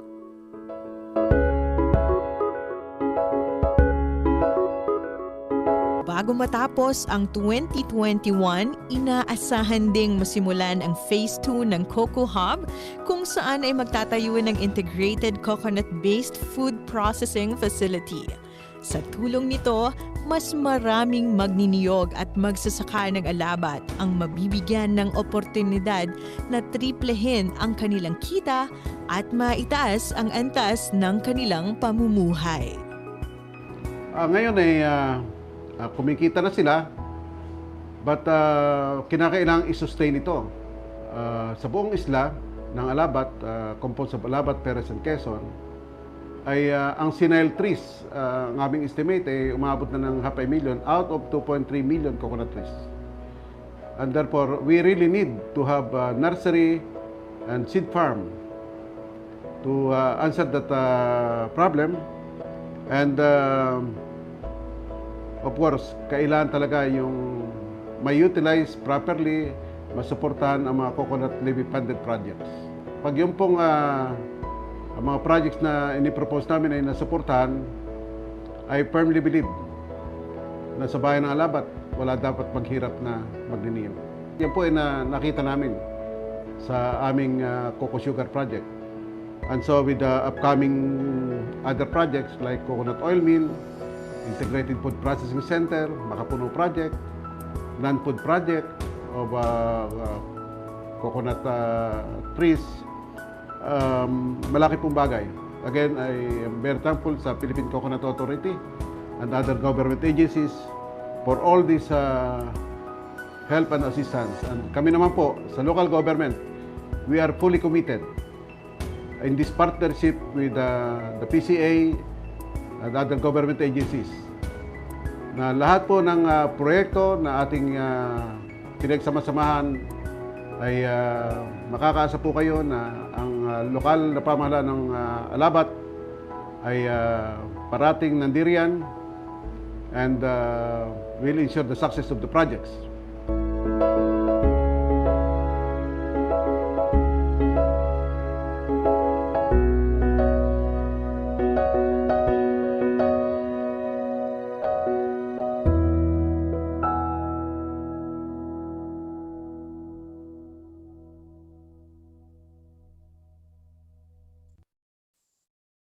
Salamat po. Once more, that was the story of Alabat. Alabat, Quezon. Yan. Buti na lang na-mention ng video kung paano nga ba i-pronounce. At ayun, napakaganda ng storya ng mga mamamayan doon. And of course, this is all possible through the help of their local government led by retired General Mesa, ang kanilang municipal mayor. Ang susunod po nating storya ay magmumula sa Lanao del Norte, mula po sa Tubod. At maririnig po natin ang istoryang ito as represented by their municipal mayor, si Mr. Leoncio C. Bagol. Once more, ito po ang LGU-led Coco Negosyo success story mula sa Malingaw, Tubod, Lanao del Norte.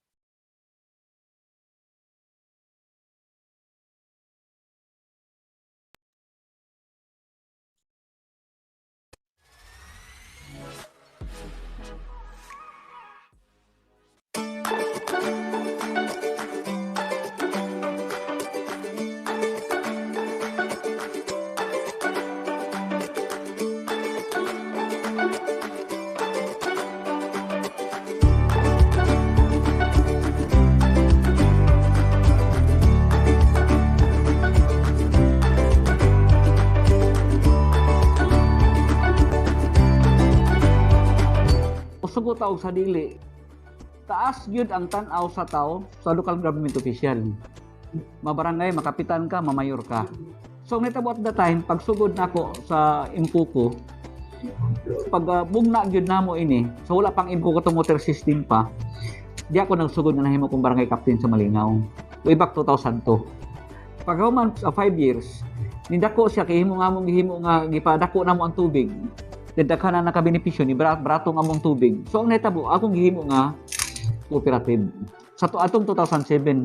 So ang gihimo nako, nakita nako nga sa daghang experience nako suban nga mga organisasyon. Nakita nako ang akong giingon bisan gani sa mga ubang mga barangays, kinahanglan kun dunay association kinahanglan atong tabangan. Kung ikaw kapitan, barangay official ka, kung di ka pwedeng mo appeal dito, kinahanglan mag-advisor ka mo tabang kadili kay kontrahon nimo. Kay uban manggod pud nga mga barangay pud ilang kontrahon ang mga cooperatives, mga association kay mahadlok pa sila mo kontra nila pulihan sila. So ang ingon nga inyo ato ang tabangan. So ang kitabo namo, akong gitabangan. Ang gihimo namo nakita nako nga di magin malikayan na sa barangay, remote nga barangay, lisod yun, no? Daghan pong way mga abilidad. Wa ta ingon nga may tag-abilidad. So ang akong gihimo gitanaw na ko nga kay taas ang akong lantaw. Ang akong ingon nga pag ulit na mo ko opisyalis, una akong gipili nga board of director. Giruminate dahil ko. Ang gimo na ko ni balibad ko. Kay gisabot na mo sa grupong ako'y mag-manage. Kaya nga akong gingon ako'y mag-manage kay atong paningkamutan. Kay ang akong sa ako ang panlantaw magod. Ang pagdako sa usa ka kooperatiba o sa kapuno nga dili pinagi sa board of directors lang. Kay magunsa man ka main laki ang chairman sa board. Magunsa man ka main laki ang mga board of directors. Pag human sa bahis marunong ang manager. Wala gid gapon kay manager man ang magplano. So gimo na ko mingon ko nga akong gigon pag human kay gasabot ning ako may manage. So karon sa Ginoo pas gyud ang pagtubo paglambo kay ngano naamang guy ka nang gitawag bag nay kuman si kapitan. Pero nga ato lang nga si kapitan unta matududanon lang pod. Nga dibir sa ato dinhi kaluy sa Ginoo ang kooperatiba wala nato gigamit siya sa pamolitika. Ang atong gitan-aw gyud yan kinahanglan ato ni siyang patubuon kay akong gingon kinsa may magtinabangay. Nyata sa remote area, nyata sa bukid ang akong giingon. Pero sao man nato dinhi kung magsigilan tag salig sa unsay maabot na dinhi nga atoa lang dinhi kung unsay naa mora pa itong buhaton di ta maghiusa di ta magugpong wala gyud ta. So ako nga ato ni testingan, mahimo lagi ni basta akong giingon tuyogi ko ninyo. Pero ang akong giingon, ang salig sa tao na to kausara, bisan sila kining mga opisyalis dinhi, ang akong giingon nga ang salig sa tao na to kausara. Una mo balansi tagtarong hindi ta mangawat. Kay mangawat kay ta di na ta saligan sa tao. Once nga di na ta saligan sa tao, goodbye. Muna ko wala na gyud. So ang gitan-aw, ang barangay officials yun dako gyud kayo. Dili gyud ang ngayan nga si ang mga barangay officials, mga local government unit dili mo tabang. Kay mosugot sa dili gyud ka tubo. Pero dili ang akong example magod. Remote common. Basta gani na yung mga kooperatiba nagtubo na. Kinsa ito manager to kay ang dala dito si kapitan mahadlok din kay basig inwentrohon, basig kontrahon. So ang akong giingon, example nako dinhi. Amigo ninyo. Kabangi. Then gusto ko na suportari. Ayaw para dili kay inwentrohon. Dili kay kontra sigihan nimo kuan pagkuman dili maayo ang relasyon. No? Kaya nga tuyo diha nga tao dili man nimo na mahakuptan magtambayayong.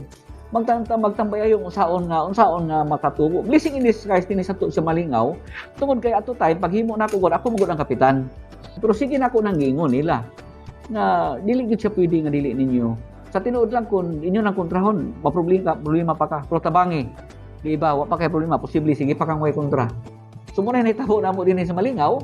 Kasi nakita man po nila nga nadibilo pag human atong gitabangan, makita nga matilanon ta. So sa kalis Ginoo sa dili nako igon sa ang imkuko dako kay tipik og kabahin sa akong kinabuhi tungod kay mo siya na akong nahimong stepping stone nga nabot og munisipyo. So pagsugod na namo, nahimo na nga cooperative.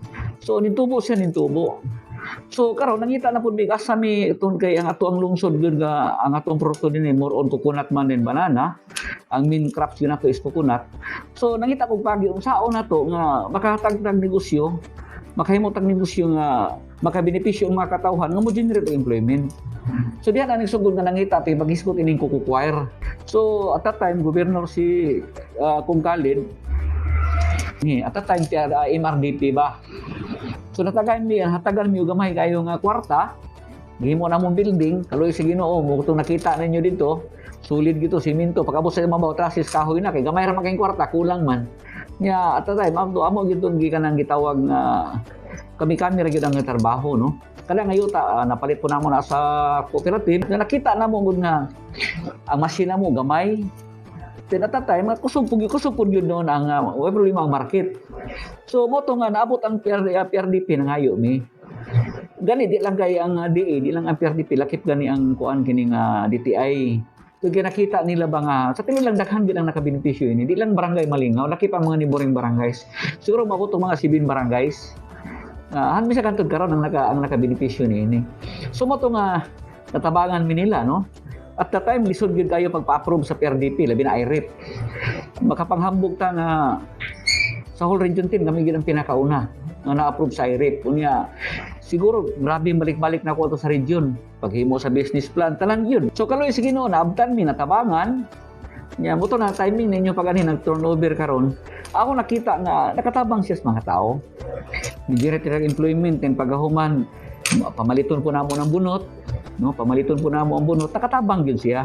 Pero sa mga sa ligid sa kuan doon na lang mga ginagmay yung problema. Normal yun na, for example, wala ko ang production cost. Wala ko ang production cost, gumikan kay at that time paghimo namo ang ang kining gitawag na to, bera na to sa kuryente sa Laniko, pagsugod namo, nag-size 50 pa ang per kilowatt hour. Then sa among business plan, umabot og 8 pesos per kilowatt hour. Ang mahitabo, mura namig mag-break even. So karon kay niabot naman og 12 pesos per kilowatt hour. So ang akong gihimo gyud, among gipaningkamutan nga ma-sustain namo. Adto nga time wala na ko dinhi, no? Tanako sa munisipyo. Ang gihimo nga dili ni siya pwede nga atong i-stop. Kay gigastuhan ni sa gobyerno nya kinahanglan atong i-sustain. So pangitaan nato pag anyway, dili man sa cooperative, dili man ang tuyo nga barato ang cooperative. Ang pinakalis nga mahitabo ang ato lang naka-generate employment. Nga nakatabang ta. Pero kung sirtihon ta kay ang panahon di man siya higayon nata sa ubos. Kung muligid na pud mahal na pud makakuan, makapawi na pud ta. Pero ang ato pinaka-importante nga ato yung i-sustain. Dili kay abi kay natay gamay nga problema nga nasugatan. Mamingon na nitang mo stop. Kaya daghan man ang naghago, daghan pud ang nagsakripisyo, no? So karon makita nato dibalik na po, ni kusog na po ang operasyon, pero wag na siya man ma-stop. Di karon ni okay na po siya niya, labi na po kay kining pag-pandemic, daghan kay mamalit og kukupit.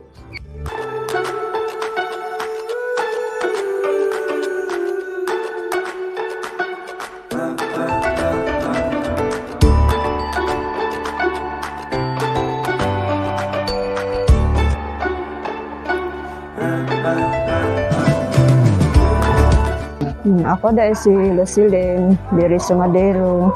Agpuyo sa Malingaw, tubod Lanao del Norte. Kaning among trabaho karon bago pa ning 2011 hantod karon. Sa pagkakaroon nga naa mi diri sa Coco, mas dako among income diri sa Coco kaysa una. Kay biyahe pud karon kay nakapundar mi, nakapa-eskwela pa ko sa mga anak. Dahil uban sad sa ko ang anak pud kapares pud min duha. Sa among balay nagpisi mi extra income namo na. Then pagkahuman kung wala na mi trabaho dito sa muang balay pud, maani na pud mi diri sa kuan planta sa Coco.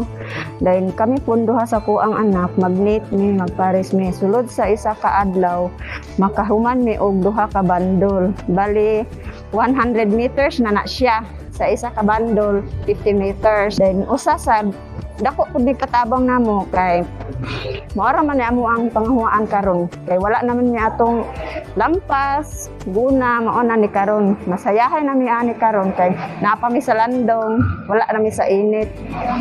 Sa una sa nagsugod pag yun milisod kaayo mi kay kuan man ang amo ang kuan dili pa man siya nga steel kahoy pa man amo ang kuan sa una trabaho. Then niabot ni siya 2017 nagsugod na din ni ani. Sa una manggod ang amo ang trabaho ulan init kay wala pa man building, ulan init amo ang kuan trabaho. Dayon ang amo ang balong-balong is lukay. Anang lukay mao nay amo ang pasilungan nga makanit lang gyud ni. Pero karon naka-improve gyud kay dako naman siya og kuan kay naa naman ni siya steel. Dili na mi mainitan, di na pud mi maulanan. Okay na kaayo niya mo ang trabaho kaysa una. Ako si Bibira Perez Madero, taga Purok 11 Malingaw. Ang nagkuan no ani kuan man guni part kani Coco cooperative man guni sa tubig kani inani nga Coco choir. Tagani sila kuan banya nag-savings pud mi sa Coco. Mo na ang lubi nga among ibaligya dito ra gid nila niya mo ibutang kay murag dali ra bitaw makuha kay namo sa daghang kuan sakyanan daghang pumotarbahante. Dali ra po madaulan kung unsay mo mga kinahanglanon ana. No, mo ni ako trabaho mag-meet me. Dayon sa una lagi nakaundang ko din ibalik ko kay na may building nga kuan din nabitam initan inamulanan. Akong biligya ang lobby 2,000. Bali tag kuha man lang tag 7 kins na atol man to nga 7 ang kilo kilo kuan nahulog og kuan 14. Dayon every 3 months na siya. Then kanang 14 kuan pa po na siya sa gasto. Pero mahulog na siya mga ang sila ko gasto mga 5,000 gamay na lang. Okay, daghan pa man maglimpyo pa man perme limpyo sa kuan area, puhit, hakot, tapok, hanam na siya para maabot yung diri ang lubi. No? So ingana siya ang nahitabo. Sa kaloy sa Ginoo no, makaingon ko nga pasalamat gyud ko sa national government, sa provincial government nga nahatag na siya. Ang mga empleyado nato diha natay mga siguro mga 30 nga mga regular ang mga empleyado, way labot na siya sa kanang mga pakyaw-pakyaw no. Sa kada adlaw ang planta nanay mga tag 50 o 80 ka tawo kada adlaw. Way labot na dito sa gihatod nato sa balay-balay nga magtuwain kay hatod nato ngadto sa mga communities to asa ang daghan para magtrabaho sila to ra sila balay then pick up na pud namo no. Twice a week mahatdan sila dito og fiber then paghuman maghatod dala pud kuha sa ilahang finished product na katong natuwain then balansihan sila hatagan sila no. Kasi Ginoo nakatabang yun labi na panahon karon sa pandemic. Nya kaduha pod matawag nato sir nga ang kanang atong kuan additional income yun sa mga tao. Tungod kay magtrabaho man ko diha dili kinahanglan nga mga lalaki. Kanang mag-junior, mag-weave, magtuwain. Pwede kaning mga bata. No, 7 years old, 8 years old. Bisan 5 years old nga bata gani kanang magtuwain ka. Mahimo gani. Pero wala man siguro child labor nga pamilya nagtinabangay man, dili bugat man ang trabaho. Mas sa akong nakita gani mas mayo pa nga sa kagamay sa bata, matudluan siya nga manginabuhi. Katamis ba una-unaon nga ang bata ang ilang kita, mangyo lang kung ang kita sa mga bata yun yung kuha. Ang kita sa mga bata ay hatag niya para mapil niya nga haguan day para mo kita og kwarta. Pagka sa bata nga mangayo, sige na lang og pangayo. No? Di ato pong gitan-aw nga atong sildo sa mga tao diha. For example kanang mag-web. Duha ka tawo man ang magtambay yung ay makahuman gyud na siya mga duha. Nya karon ang atong hatagan na nila is tag 400. So makahuman sila duha, na sila 800. So nasle 400 kada usa. Nya pagkuman naraman na sa nahalandong kayo. Nya wa kay amo. Buti pa sabot nga mahimo ka trabaho ka karong buntag, then muli ka pagka di na ka balik, pagkagabi na ka mo balik. Mahimo ra gyud. So pag imo na siyang tanawon extra income gyud siya. So dako gyud siya katabang. Nga una nagamit namo gyud ang mga waste na nga mga kuan. Kay matawag nato ang mga bunot waste namang gyud, no. So nagamit namo siya, no. So among gipaningkamutan nga mupalit na lang pud mi og lubi. Mupalit na lang pud ta og lubi kay para nga makuha na mong lubi pud dool na pud ang bunot. No? Naglantaw mi nga mas madugangan pang pundo para mapangitaan og pagi para damor gyud nga makatabang ta, no. Makatabang ta sa mga coconut farmers. Kay tuyo dinhi coconut farmers kay sa tinuod man lang ko dinhi halos 90% sa amo coconut farmers. Dili matatanan mga landowners, dili man tanan pud mga tinan. Pero kini ko ba mga trabante man ni mamunot, manlugit, atos kalubinan, manghakot, no? So nga mo dinhi kanang Coco-Choir nato, salamat ni sa DA, sa provincial government. Bisan na PCA nakatabang mangyapon sa amo diha. Dayon ang DTI, no, tabang niya pero amo lang gipaningkamutan nga tanan nga tabang ay hatag sa kon amo gina siyang amo giampingan, no. Kay amo mangud ka usara tatagaan, no. Kitagaan ta paghuman atong pasagdan ang metabo diha mapaingon as wala murag usar agi. Ang akong giingon nga sama sa mingon ganina nga i-turn over na siya so ang bula humana ang national problema humana ang tabang sa national government. Humana ang tabang sa probinsya, humana sa munisipyo. So ang bula karon diya na sa Coco. Kung saon ni siya nga mapadako, mapalambo, mapatubo, nga daghan ang mga benepisyo.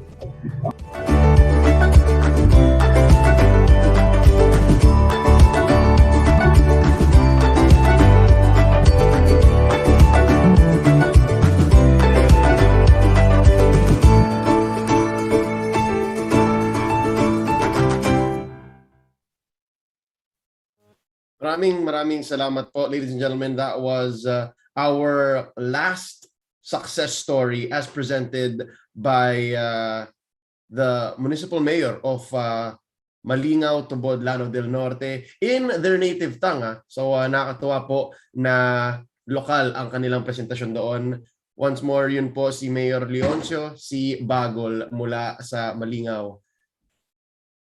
We are first going to go into a quick break. At sa ating pagbabalik dito sa Coco-Kwentuhan, maririnig po natin ang tugon ng ating reactor para po i-wrap up at i-discuss ang kanyang take sa napanood nating mga success stories. Once more, ito po ang mga local government units at kung paano po sila nakatulong sa mga Coco Negosyo. Kayo po ay ngayon nandito sa Coco-Kwentuhan. This is a 2021 webinar series as presented by the PCA. Gusto ko lang po munang batiin ang 235 na mga participants po natin sa Zoom, ang ating mga live viewers sa Facebook at sa YouTube. Tayo po ay magkakaroon ng quick break and magbabalik ang Coco-Kwentuhan.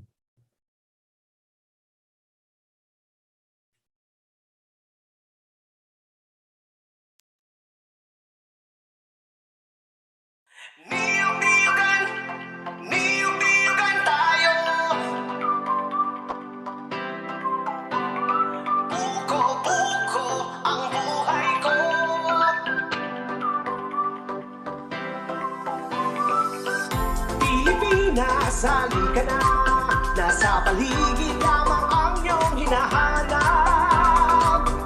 Huwag mag-alinlangan, huwag nang mangamba. Ang puno ng buhay ay pag-asa.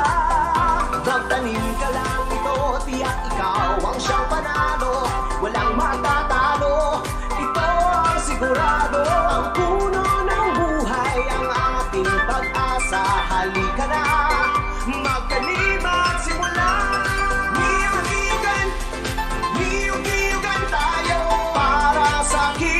Bukasan, puko ang buhay ko, tungo sa kaginhawaan. Luzon, Visayas, Mindanao, saan ka man ay mayroon yan. Ang buko niyog ang siyang pinagkukunan ng sambayanan ng pangangailangan. Para sa kinabukasan.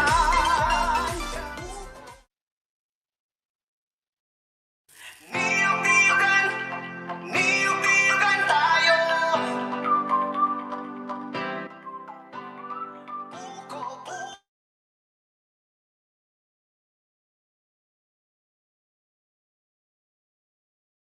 Sa inyong lahat. It is indeed a great honor and privilege to speak before all of you as we launch the 35th National Coconut Week celebration.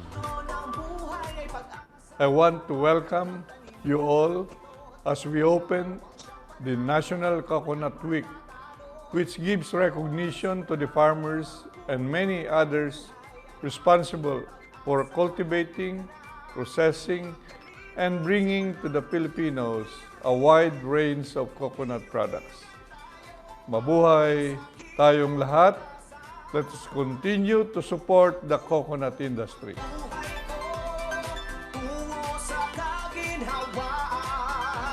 Luzon, Visayas, Mindanao, saan ka man ay mayroon yan. Ang buko niyog ang siyang pinagkukunan ng sambayanan ng pangangailangan. Niyog-niyogan tayo para sa kinabukasan.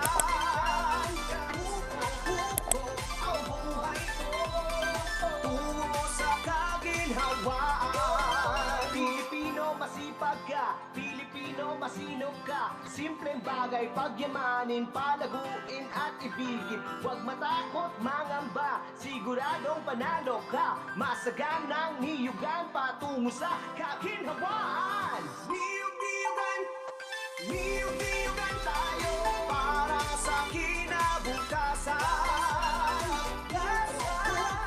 Ang buhay ko, tungo sa kaginhawaan.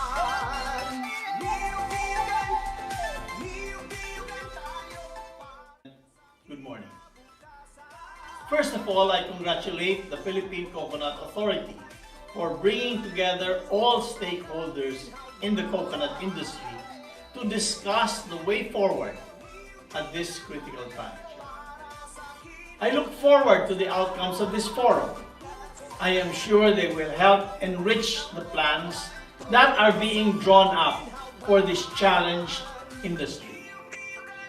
I congratulate the Philippine Coconut Authority and all the industry stakeholders on this 35th National Coconut Week commemoration. Thank you.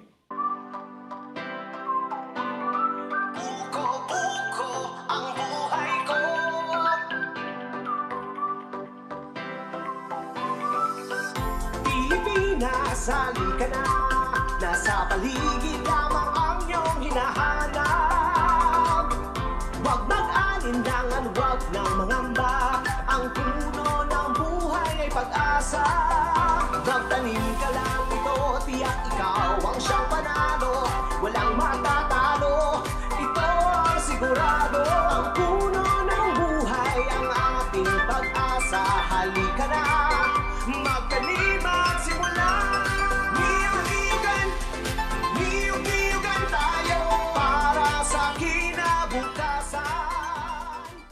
On behalf of the Department of Trade and Industry, we'd like to congratulate the Philippine Coconut Authority to host the 35th National Coconut Week celebration. There are vast opportunities that can be found in the country's coconut industry, and our team at the Export Marketing Bureau, as well as our Foreign Trade Service Corps, will be glad to assist you in any way. While we are confident that the Philippine coconut industry will become one of the engines of inclusive economic growth, we hope that our international guests will do business with us, especially as we build back better in a post-pandemic future for the Philippines. Thank you very much. Mabuhay po tayong lahat, and again, congratulations to PCA. Magandang araw po sa inyong lahat. Mangamba, siguradong panalo ka. Masaganang niyugan patungo sa kaginhawaan. Niyug-niyugan, niyug-niyugan tayo para sa kinabukasan. Ang buhay ko tungo sa kaginhawaan. Niyug-niyugan, niyug-niyugan tayo para sa kinabukasan. Ang buhay ko tungo sa kaginhawaan. Niyug-niyugan, niyug-niyugan tayo para sa kinabukasan. Ang buhay ko tungo sa kaginhawaan. Niyug-niyugan, niyug-niyugan tayo. Buko-buko ang buhay ko.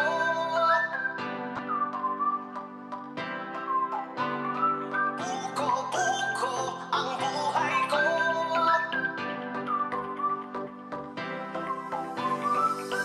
Pilipinas, halika na.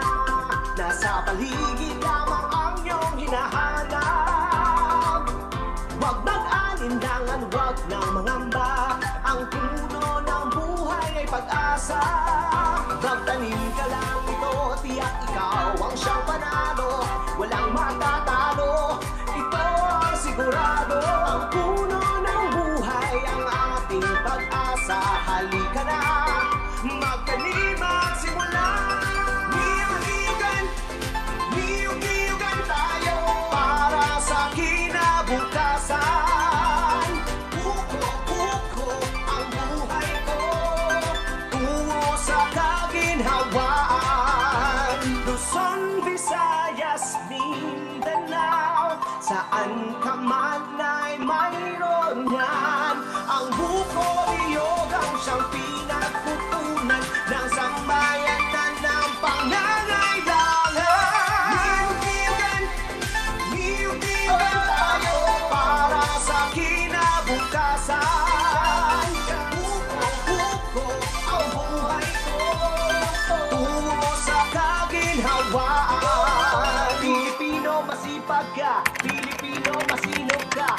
simpleng bagay, pagyamanin, palaguin at ibigin. Huwag matakot, mangamba, siguradong panalo ka. Masaganang niyugan patungo sa kaginhawaan.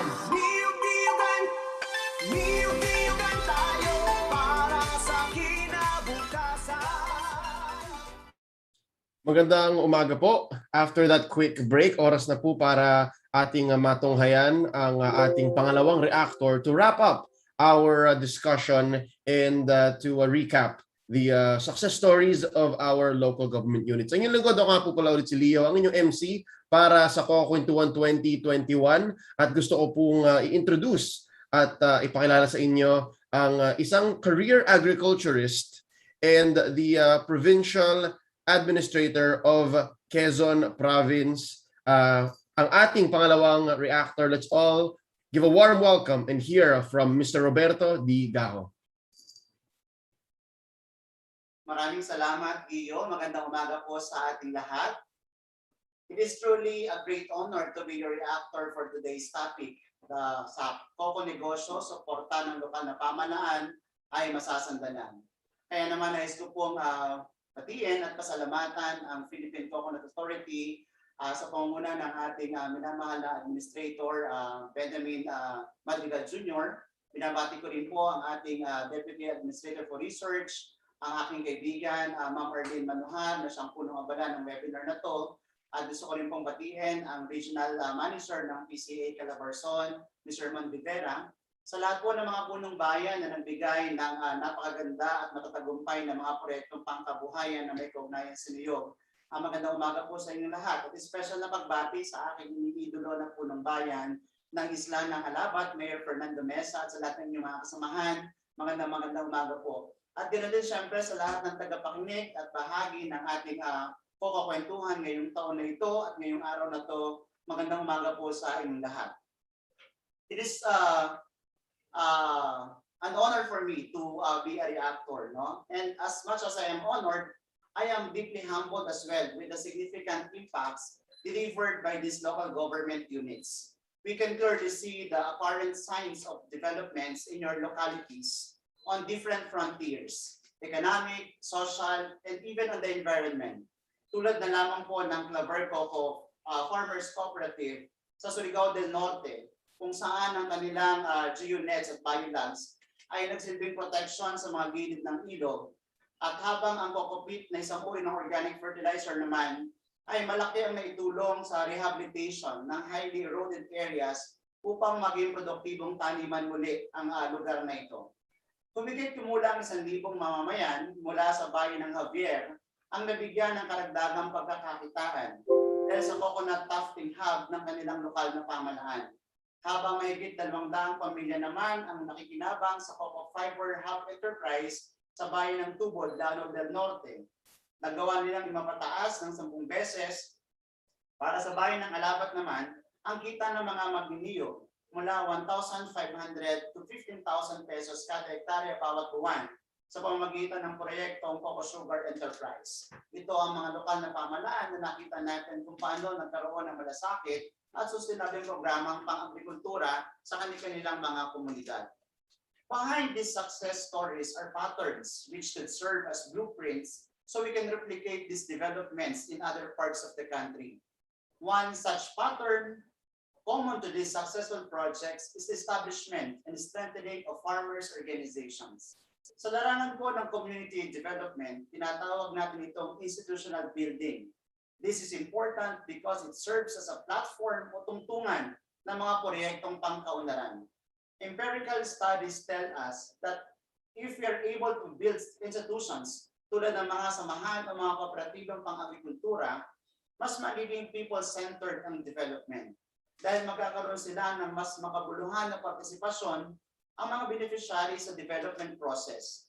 Instead of being passive recipients, organized farmers become our able partners in the implementation of development programs.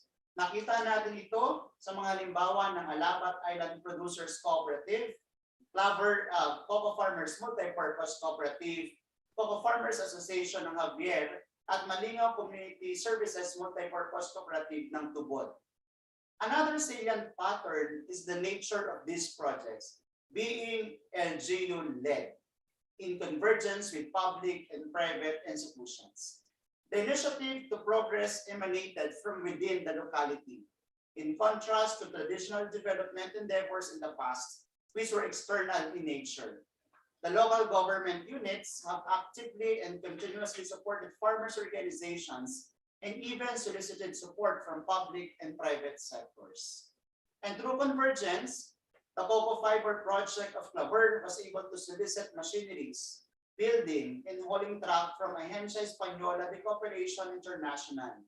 The LGU provided land, electrical system, and initial capitalization, while PCA provided traditional machineries and technical support. In the case of Tufting Hub in Javier, convergence with PCA, DPI, and DOST resulted in the production of Coco Fiber carpet, which commands higher price in the market. The success of Coco Fiber project and Tubod is the result of collaborative efforts among the Department of Agriculture, Philippine Coconut Authority, World Bank, and their local government unit. And finally, the experience of Alabat in their Coco Sugar enterprise has then and again reiterates that convergence is the key towards development. Totoo nga pong pagdating sa Coco Negosyo, ang mga lokal na pamahalaan ay masasandalan. Kaya naman, we welcome the imminent implementation of Mandanas Garcia ruling, which will increase the national tax allotments of our local government units and will improve capacities of LGUs to spearhead more development programs.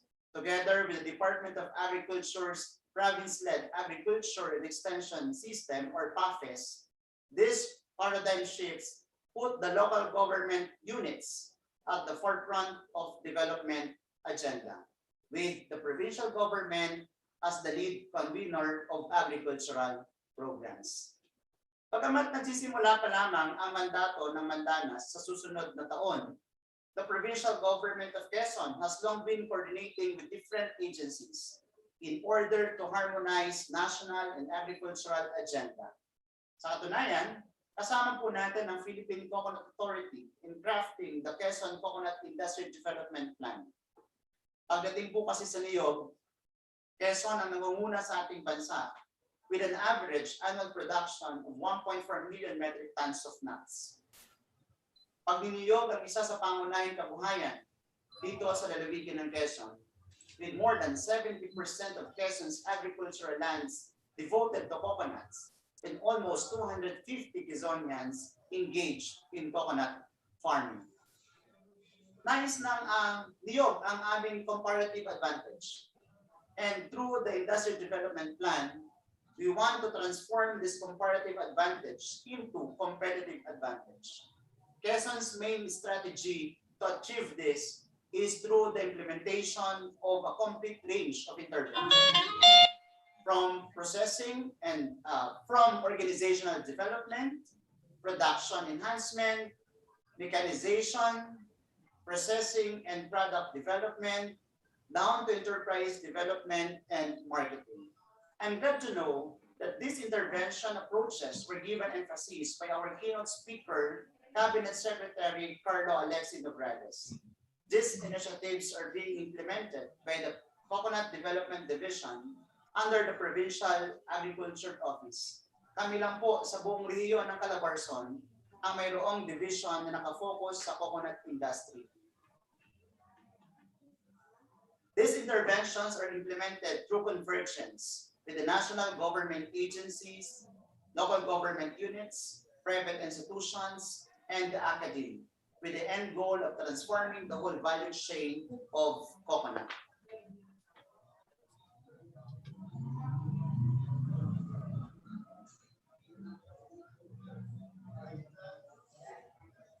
The establishment of Quezon Science and Technology Center, or Coco-Quest, in Catanawan, Quezon, can be considered as a paragon of convergence.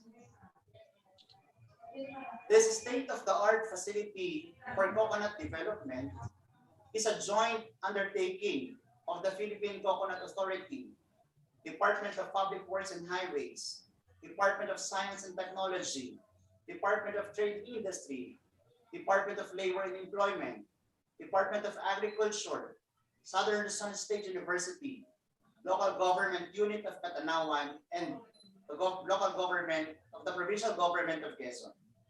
The establishment of Coco-Quest was a brainchild of former Governor, now Congressman of 2nd District, Quezon Congressman David Suarez, and the incumbent Governor Danny Suarez. Coco-Quest features facilities such as greenhouses, nurseries, and laboratories meant for the production of high-yielding coconut varieties. It also has training and extension center for building capacities among coconut farmers, as well as business incubation centers on integrated walnut processing, integrated sap-based processing, byproduct utilization, and timber processing. Coco-Quest aims to incubate and commercialize high-value coconut-based enterprises towards the sustainable development of the coconut industry. Sa ngayon po, ang napakalaking proyektong ito ay malapit na o halos tapos na ang construction ng mga buildings. And we're already in the process of crafting a memorandum of agreement with the stakeholders upang makapag-operate na ang Coco-Quest sa madaling panahon. Kaya special na pasasalamat sa PCA, lalo na po sa ating Deputy Admin for Research, Ms. Erlyn Manuhan, at sa buong team ay Mr. Mon Rivera, dahil pumunta pa po kami sa Zamboanga para magkaroon ng ideya kung paano gagawin ang Coco-Quest na ito. At nang minsan magpunta ang ating gobernador sa tanggapan ng PCA Administrator Madrigal, napakaganda po ng kanyang remarks para sa proyektong ito at naniniwala tayo na magiging malaki ang impact para sa pagpapaunlad ng industriya ng coconut, hindi lamang sa lalawigan ng Quezon, hindi lamang sa reyon, kundi sa buong Pilipinas. Kaya naman po sa pamamagitan ng Convergence Project na ito, we'll be able to achieve competitive advantage for our coconut industry at masasandalan pa ng mga negosyante magniliyog ang mga lokal na pamahalaan. Sa ngalan po ng Pamahalaan Panlalawigan ng Quezon at ang tanggapan ng Panlalawigan ng Agrikultur, maraming salamat. Mabuhay ang industriya ng niyog sa bansang Pilipinas.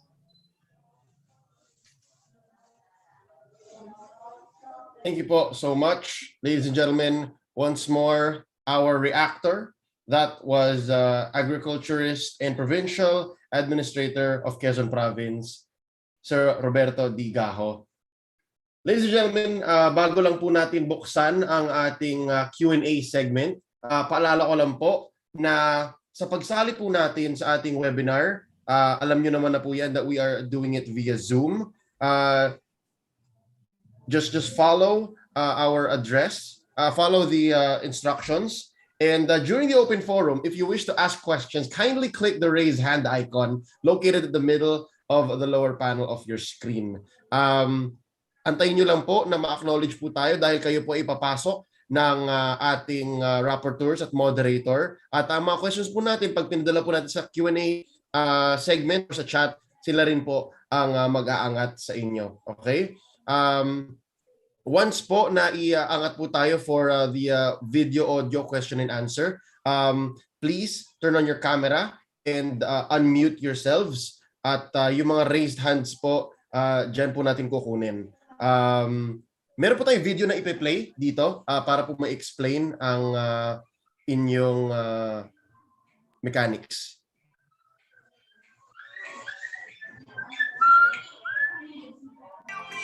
Hello, good morning, ma'am. Yan po.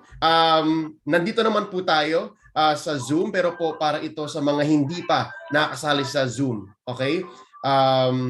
Yan po, pakisundan na lang po ang inyong instructions na nandyan. Ipasok nyo lang po ang inyong email, ang pangalan, at click join webinar po. Para po ito sa mga gusto sumali sa Zoom na nag-register po. Bukas po, pwede pa po ito bukas. Pero ngayon po, nandito na po tayo. Yan po, that's how you raise hands. And kung ayaw nyo na pong magtanong, just lower. Click nyo lang din po ulit yun. Ayan. Sunod-sunod naman na po yan. Yan. Kapag kayo po ay na-prompt, at na-acknowledge, unmute na lang po.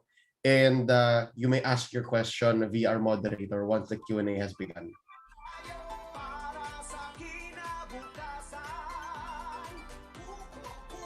Yan. Pagkatapos po nito ay may mute na po kayo dahil sasagutin na po nung mga topic experts at nung mga acknowledged personnel and guests yung inyong tanong.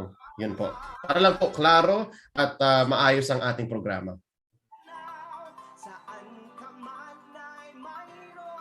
Yan. Pwede niyo pong itanong via Q&A box din po. Yan po ang narito. Nasa Zoom niyo po yan. So Q&A, type niyo po. And pwede rin niyo naman po itanong anonymously kung ayaw niyo pong ma-acknowledge pero gusto niyo po pa rin matanong. Yan.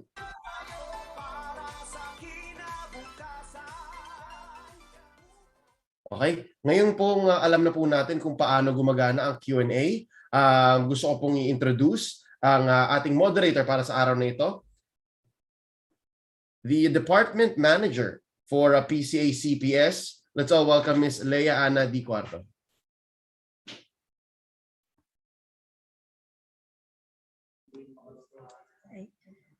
Good morning po. I will be your moderator. Okay.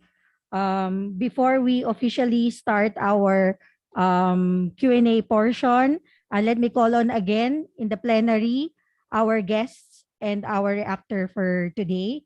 Our representatives from Claver, Surigao del Norte, Mayor Georgia Gokianki and Miss Julie Presida, Chairperson of Claver Coco Farmers MPC, Engineer Fernando Sarile and RM PCA Regional Manager Joel Pelapil for Javier Leyte, Mayor Fernando L. Mesa from Alavat, Quezon, and Mayor Leoncio Bagol from Malingao, Tubod, Lanao del Norte. And of course, we also have with us our PCA Administrator, Benjamin R. Madrigal Jr. To start off, to kick off this Q&A portion, I would like to give the floor first to our administrator to give his insights on the presentations. Sir? Thank you, Lay. Magandang umaga po sa ating lahat. At alam ko lahat po tayo ay na-inspire sa mga napakagandang mga stories of struggle. Sabi nga mga theme po dito is persistence and perseverance, sabi nga unity of intent and unity of effort, service, sabi nga servant leadership ang po dito, paano makatulong sa ating mga magsasaka sa ating mga kababayan, tapos convergence, networking, hindi lamang po partnership with one agency but partnership with several concerned agencies. At dito po yung mga istorya natin na nakita, napakaganda. Hindi lamang yung mga engineer po ng ating apat na mga local government units, maganda rin po yung engineer ng ating mga reactors, and of course kay Secretary Nograles na nagbigay siya ng napakagandang mensahe sa role ng local government and the intent of the national leadership on how to be able to really empower and strengthen yung power ng local government to give sabi nga yung may ayos yung ating enterprise mindset ng ating mga kababayan. Kay Mr. Ayi Hernandez ay niya yung pinaka-role ng local government on sabi niya increasing the income of our constituents. Kay naman kay Mr. Graho, Obet Graho, maganda yung pinakita niya yung dinagdag niya yung tungkol sa Coco Quest, which is actually a model, sabi nga magandang modelo kung paano na pagtulong-tulong national government, local government, our farmers, and of course the industry as a whole. na yun pong vision for Coco Quest is a multi-role entity. Sabi nga, nakadikit po siya sa isa Southern Luzon State University, no, para maging yung mga estudyante na gusto eventually magiging future farmers natin ay makakapag ano na rin doon, no? Pwede na rin ma-expose not only to PCA or to the new technologies but also to the industry players as a whole. At pinasok na rin doon, makasama na rin doon ang research, agrotourism, no? And of course business center. Now, dito po yung mga istoryang ipinakita, makita po ninyo kung naalala natin yung pinipresent namin kung ano ba ang mga recommendation natin sa Coconut Farmers and Industry Roadmap. We have 7 thematic recommendations. And all these 7 thematic recommendations have been clearly presented or clearly illustrated sa lahat po ng pinakitang mga istorya. Of course, ang pinakaunang recommendation is improving farmers' welfare. Lahat po ng mga LGU na nagpakita ay nangyari po ito dahil sa kanilang interest na itaas ang antas ng pamumuhay ng kanilang mga kababayan, no? Mula sa Surigao, no, at of course sa Lanao, no, and itong sa Javier, and of course sa Alabat. At pangalawa, sa second recommendation nyo ngayon, pagpapalakas ng Coconut Farmer Organization. Dito talaga paano ma-empower, no, na kailangan po talagang mag-organisa na kung para makikita ninyo yung ginawa nila, lalo-lalo na yung sa Alabat, ipinakita doon na parang professionalized service na, no, meron ng mismong grupo na ito. Kumbaga professional group na eventually yun na ang kanilang trabaho na, and therefore they become more expert in their in their field. At ang pangatlo po, yung sabi nga, increasing and sustaining coconut production. At dito po nakita nga, sabi nga, yung intent is zero waste. No, yung dating mga itinatapon na lamang, ngayon ay malaking pinagkakakitaan. Kaya makita ninyo yung pagtitingan nyo, sabi parang kalat lamang, pero actually yun yung nagbigay ng pang-araw-araw na kabuhayan, na sabi nga noong mga may bahay ay kumikita sila ng libo, no? Instead of simply depending on their husbands sa kanilang kinikita. At yung pang-apat na recommendation, sabi nga yung coconut based farming system, dito rin po, no, na makikita natin sa ipinakita sa lalong-lalo na doon sa Alabat, Quezon, na yung intercropping, no, paano ma-maximize yung pinagsama yung sili at saka yung sabaw ng nyog, para makikita nyo na vinegar with sili. Plus of course yung yung cacao, and dito nakita na hindi lamang po ipinapakita maliban lang sa inyo, kundi yung paano ma-maximize yung ating productivity as a farming system. At yung ikalima po, sabi nga ito, tinitingnan yung nasaan ba ang competitive advantage, no? And eventually in-identify nila yung mga traditional and non-traditional products, no? Yung nakita nila na may bagong nakitang merkado, lalo na po ito yung specialized variety natin tulad ng makapuno, na hinahabol sila ng mga market, no, mismo. Hindi pa nagbubunga ay kinakausap na sila. At yung number 6, yung tulong po ng Department of Trade and Industry, ng Department of Science and Technology, no, yung para po maiayos yung ating trade and marketing. And of course, Department of Agriculture and the local government, na sila na mismo ang namamahala, naghahanap ng pagbebentahan at nagsasaayos ng packaging and marketing of their products. And eventually, sabi nga, ang intent is eventually i-turn over ito for yung management sa mga kanilang mga kasamahan o sa leaders ng mga coconut farmer organizations. And lastly, sabi nga, strengthening institutional policy and support services. Kung paano talagang, sabi nga, kung maliban po sa Philippine Coconut Authority, Department of Agriculture, hinahanap pa ang iba pang mga ahensya na talagang makakatulong upang lalo mapalago ang ating ating negosyo.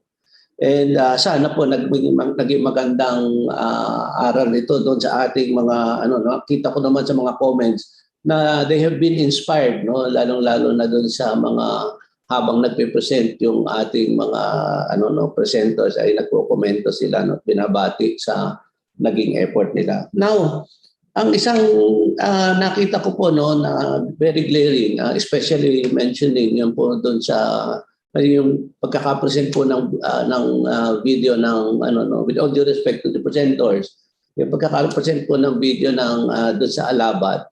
Ang nakita ko po, no, yung sabi ko nga discipleship, no, yung parang kung ano po yung paniniwala noong local leader ng ating mayor, nag-transform o nag-translate po doon sa mindset ng ating mga magsasaka. Na lahat sila, isa ang sinasabi na may ginto sa niyog. No? Lahat sila naniniwala na mas malaki ang kanilang kitain ko sila ay nagsasama-sama dito sa niyogan. At kung paano mag-uunlad ang kanilang pamumuhay. Now, magtanong sana ako, I'll end this by probably asking the first question, especially kay sa ating idolo, kay Mayor Mesa, no, sa Alabad. I asked him this question before kasi sabi ko, Sir, I was told, no, when I was also attending some other fora with Mayor Mesa, nabanggit ni former NEDA Secretary Sel Habito na 3 years ago, dahil nga po nabanggit na 3 silang munisipalidad dito sa island, actually 3 island municipalities na magkakatabi. Sabi ni Dr. Habito, 3 years ago, pare-pareho sila halos ng level ng ng income, municipal income, yung gross value added nila. But after 3 years, multiply po ng 300 times. Kung sabihin 3 times, nag-increase yung gross value added ng Alabat. And naiwan niya yung 2 katabing munisipyo. Kaya binabanggit ko kay Mayor Mesa, Sir, how do we expand to make sure na yung mga katabi nating munisipalidad ay masama nating mayangat para ito ay maging island economy na o island enterprise?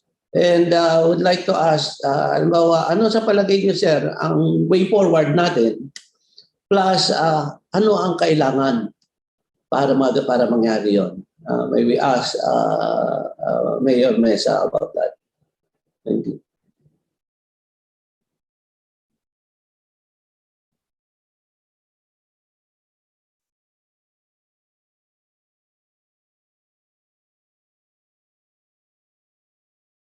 Hindi pa yata nakaano si Mayor Mesa.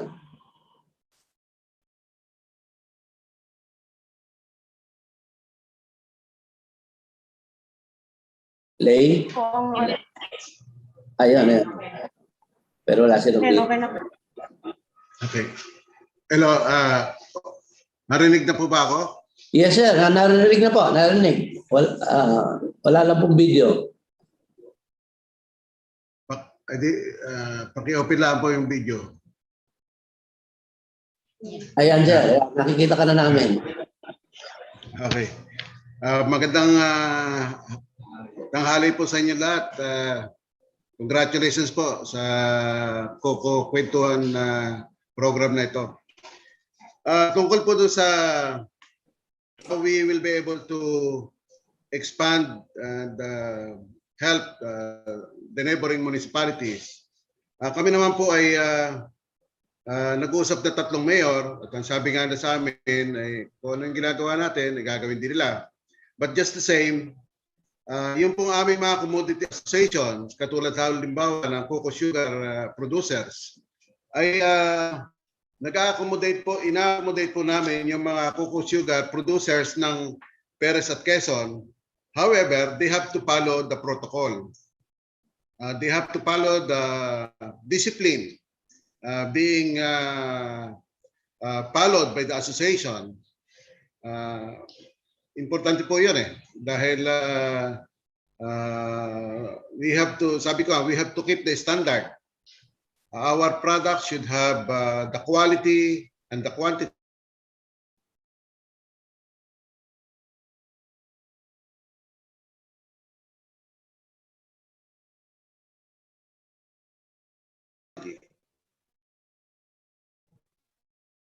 So,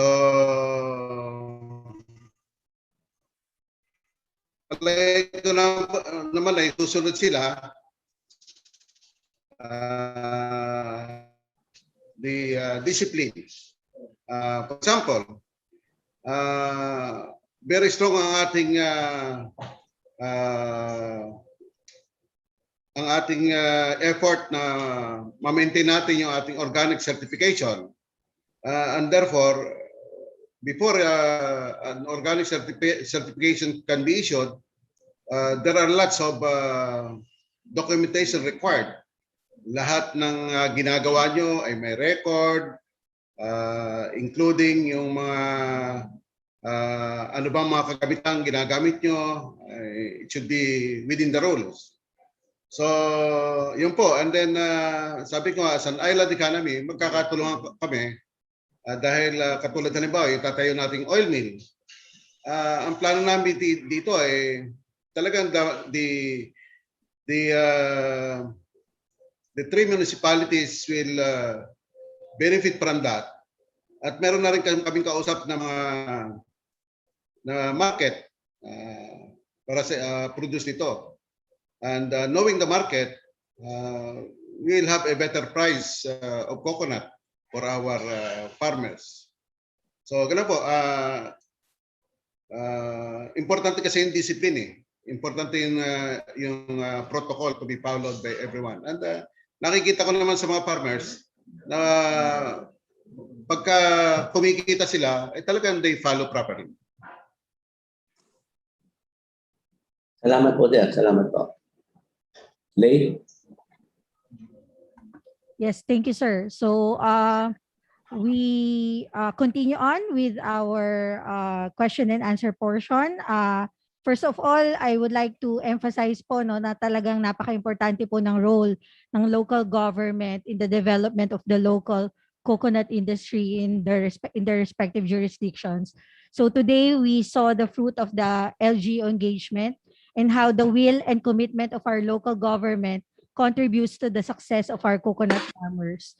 So sana po nakita po ng ating mga presenters sa chat box ngayon yung outpouring of support and congratulatory words po. Very inspiring po yung ating mga naging presentations. So now, moving forward, we would like to open now our Q&A chat box to see questions. So, first question po, sa tingin ko po, ito po ay mahalaga na tanong sa ating mga panel for today. The value chain in the coconut industry is long. This gives several opportunities to agri-entrepreneurs, individuals, cooperatives, enterprises, farmer associations that they can focus to a specific and profitable undertaking. It is therefore imperative to reorganize and strengthen existing coconut farmer organizations in all municipalities. This is from our Zoom chat from John Edgar Luardo. So maybe what we can ask with our LGU partners is how they were able to strengthen the farmer organizations in their areas. What are their experiences relative to providing interventions to our coconut farmer organizations? Let us hear first siguro po kay Sir Roberto Gajo from the Provincial Government of Quezon. Sir? Okay, thank you for the question. No? Totoo yun na napaka-importante ng commodity-based organization. So dito sa lalawigan ng Quezon, katulad din po sa Isla ng Alabat, ang mga organizations po ng ating farmers and even fisher folks ay based on their commodities being produced, manufactured, or developed. No? Itong mga coconut farmers natin, we really need to strengthen the organizations. Kaya kung nakita po ninyo yung ating development approaches kanina na nagsisimula tayo sa organizational empowerment, production enhancement program, mechanization, product development, and enterprise development up to marketing. So these approaches in development are being followed or implemented in the province of Quezon. Dahil totoo na napakarami ng mga produktong pang-agrikultura, lalo na sa niyog, pero ano ba talaga yung focus? At importante dito na nakikita natin yung merkado. No? Malaking bagay din yung geographical location ng ating mga localities para ma-consider natin which product to choose, no? From so many different products available in coconut for development. For example, sa Bondok Peninsula, nandiyan po yung mga coco fiber project po natin. Sa Isla ng Alabat, dahil ito po ay island, so instead of harvesting coconut, no, and make it as copra, so nagkaroon sila ng value addition. Ito po yung coco sugar. So yung logistics, transportation requirement for coco sugar ay mas mababa kumpara sa magta-transport tayo ng copra from the island to the mainland. And considering the value of coco sugar compared po sa copra, napakalaki po ng pagkakaiba. So ang kinakailangan dito sa mga coconut organizations natin ay guidance, no, from the local government units and national government agencies kung paano mapapakita sa kanila ang potential ng isang produkto mula sa niyog, kung anong skills ang available o dapat pang-enhance sa community para mas maintindihan at mayakap nila to. So importante na may consultation at may establish natin yung ownership sa proyekto nitong ating mga coconut-based organizations upang sa ganon hindi nanggagaling sa taas lamang yung plano, kundi nagkakaroon ng konsultasyon mula sa hanay ng mga future beneficiaries or recipients ng ating programang pang kabuhayan mula sa coconut. Lay? Yes, sir. Dagdagan ko yung sinabi ni ni Obed, ni Mr. Graho. Sabi ko nga ito sa mga hindi po naka-attend kahapon. Binanggit ko dito na out of sa ngayon po na yung sa status ng ating Coconut Farmers Registry, umaabot na po tayo ngayon ng 3 milyon na magniniyog. About yung sa ating 2.5 na existing list na-update na natin diyan na mahigit 80% na, plus another 500,000 na dati mga magsasaka o magniniyog na mga ilang dekada na nakaraan hanggang ngayon pa lamang kung nakipag-ugnayan sa Philippine Coconut Authority upang magparehistro. At ngayon nakita po natin doon sa ng ating Farmers Registry about out of the 3 million, only 729,000 are members of coconut farmer organizations and cooperatives. Or 25% lamang, 25% lamang ang organisado. So malaki po ang gagawin natin, lalo-lalo na to organize our farmers into sustainable organizations and cooperatives. Yung 75% importante mai-organisa. Ngayon, doon po sa organisado, sabi nga, yung mga miyembro ng coconut farmer organizations na 729,000 sa ngayon, actually po ang total organizations ng coconut sa ngayon ay about 11,000. A little over 11,000 organizations and cooperatives. And out of the 11,000, 9,000 lamang ang aktibo. Out of the 9,000, 6,500 lamang ang kumpleto ng dokumento. Aktibo at kumpleto ng dokumento. Sabi nga, paano ka makakapag-engage sa merkado kung kulang ang iyong papeles, lalong-lalo kung diretsong nakikipag tayo ng ating produkto. So importante At ayon sa ating Cooperative Development Authority kahapon, 1,000 lamang yung nasa listahan nilang ng CDA na coconut farmers cooperative. No? So, kailangan pong pag-igihin natin yung sinabi ni Mr. Duardo na talagang kailangan i-reorganize, kailangan i-strengthen yung ating farmer organization to become sustainable cooperatives. Sa tulong po ng mga lokal na pamahalaan, maganda sana maging aktibo yung Coconut Farmer Council, yung Farmers Council na direktiba po ito ng local government na sana ay mabuo at maging aktibo, no, at nang sa gayon ay regular na nagkakaroon ng platform o forum to orchestrate yung kanilang activities. Sabi nga kanina doon sa isang presentation, no, sa Alabat, linggo-linggo sila nag-uusap. Tinitingnan kung paano, ano ang mga naging problema at ano ang dapat na maging solusyon sa mga ito. No? So, kailangan po regular na ma-activate yung ating council at regular na nag-uusap. Ito po ay may direktiba ng ating Department of Interior and Local Governments. I understand about 2012 o 2014 nung i-issue ito, no? Na sana po ay mabuo ng ating mga lokal na pamahalaan. Thank you, sir. Thank you for the inputs from Sir Gaho and our administrator. Another question from our Zoom chat. Ito po magandang tanong. The LGU plays a crucial role in the rural industrialization of coconut farms. The importance of good relationship, actually it's not a question, it is a statement, but we would like to ask our panelists on what are their insights on this now. The importance of good relationship of a coconut cooperative and the LGU is foremost for the successful implementation of coconut projects and programs. So gaano po ba kaya talaga ka-importante, no, ang good relationship between co-ops and LGUs? And most importantly, ano po kaya ang naging experience ng ating panelists in harnessing such relationship?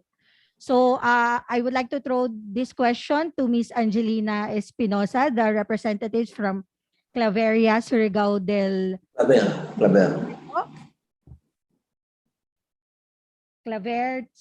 Norte. My apologies. Ma'am Angelina, ano po kaya ang naging experience natin in is harnessing good relationship between the co-ops and the LGUs?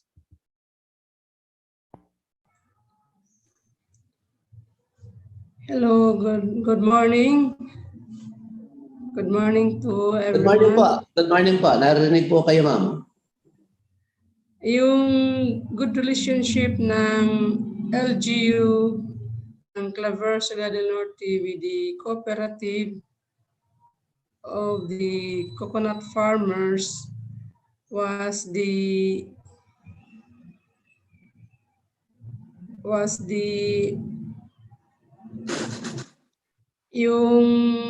yung service oriented ng LGU ng Claver at yung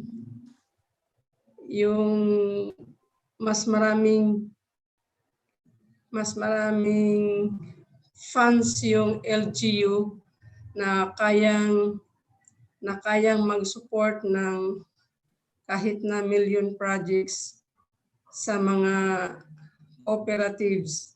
Kasi yung local government ng Claver is service-oriented at gusto matulong na anong sektor ng mga farmers.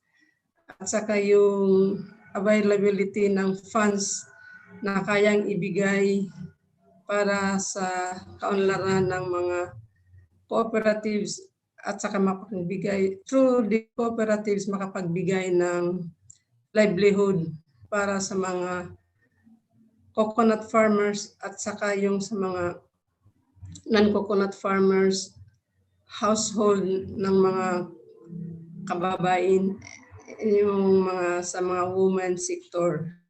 Yun ang magandang relationship yung nakalink kasi yung LGU ng Claver ay service-oriented, talagang may concern at gustong mapaabot yung LGU to the farmers through cooperatives. Yun. Maraming salamat po. Thank you very much, Ms. Angelina Espinosa of Claver, Surigao del Norte. Can we ask another panelist po if they have additional insights on the question provided? Yes, Mayor Mesa, can you, the floor is yours po.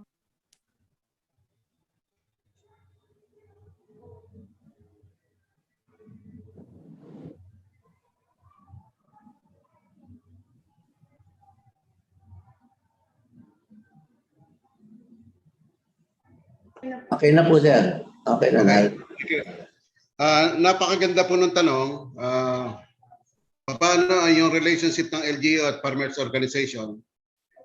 Importante po na maramdaman ng mga farmers yung talagang support, tunay na suporta ng LGU. Ng LGU, katulad namin, 5 plus municipality kami, but kahit 5 plus municipality kami, we have the organization. We have the staff, we have the people. Kahit papaano, meron din namang konting ira. So, yan po talaga yung sinusuporta namin sa mga farmers. And yung technical, yung capability namin, and tinatap din namin ang academ. Katulad halimbawa ng Southern Luzon State University, ng UP Los Baños, katulong po natin yan. And other government and private institutions. Ang LGU po kasi, you have the finances, kahit pa paano, you have the personnel. So, initially po sa operation ng farmers namin, talagang mga GO namin, mga personnel namin, ang nag-ano. Yung nagbo-bookkeeping namin ay yung nagtatrabaho sa aming accounting. Ganun po. And well monitored po ang ginagawa at tuloy-tuloy po ang pag-meeting. Importante po kasi yung farmers ownership of the plan. Kaya nga po lahat ng ginagawa namin bago namin gawin ay isinasangguni muna namin sa association, and once they approve it, everybody approves it, then we will all go for it. And very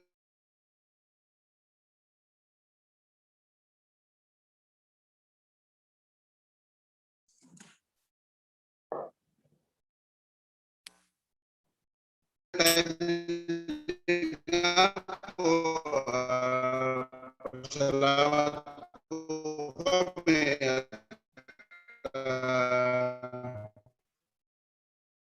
ng organic certification. Kung kinakailangan mag-subsidize kami, sinusubsidize.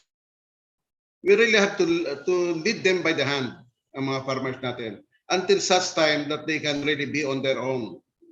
And yung pong pag-network sa iba't ibang opisina, hindi naman po sanay dyan ng mga farmers. But it is the role of the local government to do the networking for them. And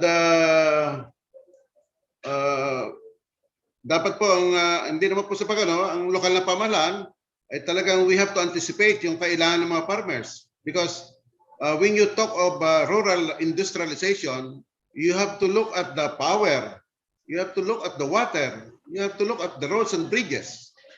Kami po, isla kami. Umaasa po kami sa power sa mainland.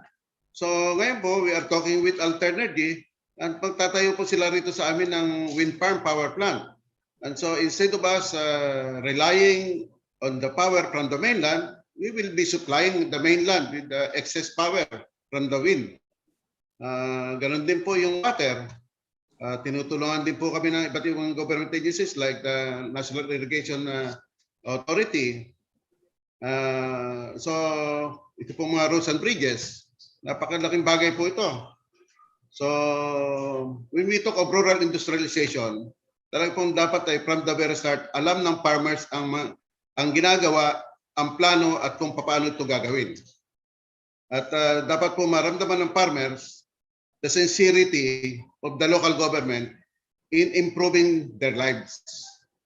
Pag hindi po kasi naramdaman ng farmers na sila'y tinutulungan, ay ano po, napakalaki pong bagay yung ginawa ng PCA sa amin, yung pag-organize ng kaanib. Na-organize pong maayos ang aming coconut farmers because of this kaanib project. And ayun po, I'm looking forward po that this rural industrialization will really prosper with Mandana's ruling implementation and the Coconut Levy Fund implementation. Yun lang po. Maraming po salamat. Thank you very much, Mayor Mesa. Now, we all agree the importance of LGU shepherding our co-ops, working hand in hand towards a common goal in developing the industry. Lipat naman po tayo sa ating mga live audience that would like to ask questions. I would like to give the floor to Ms. Dane Santos. Kindly unmute, ma'am, so you can throw in your questions, ma'am.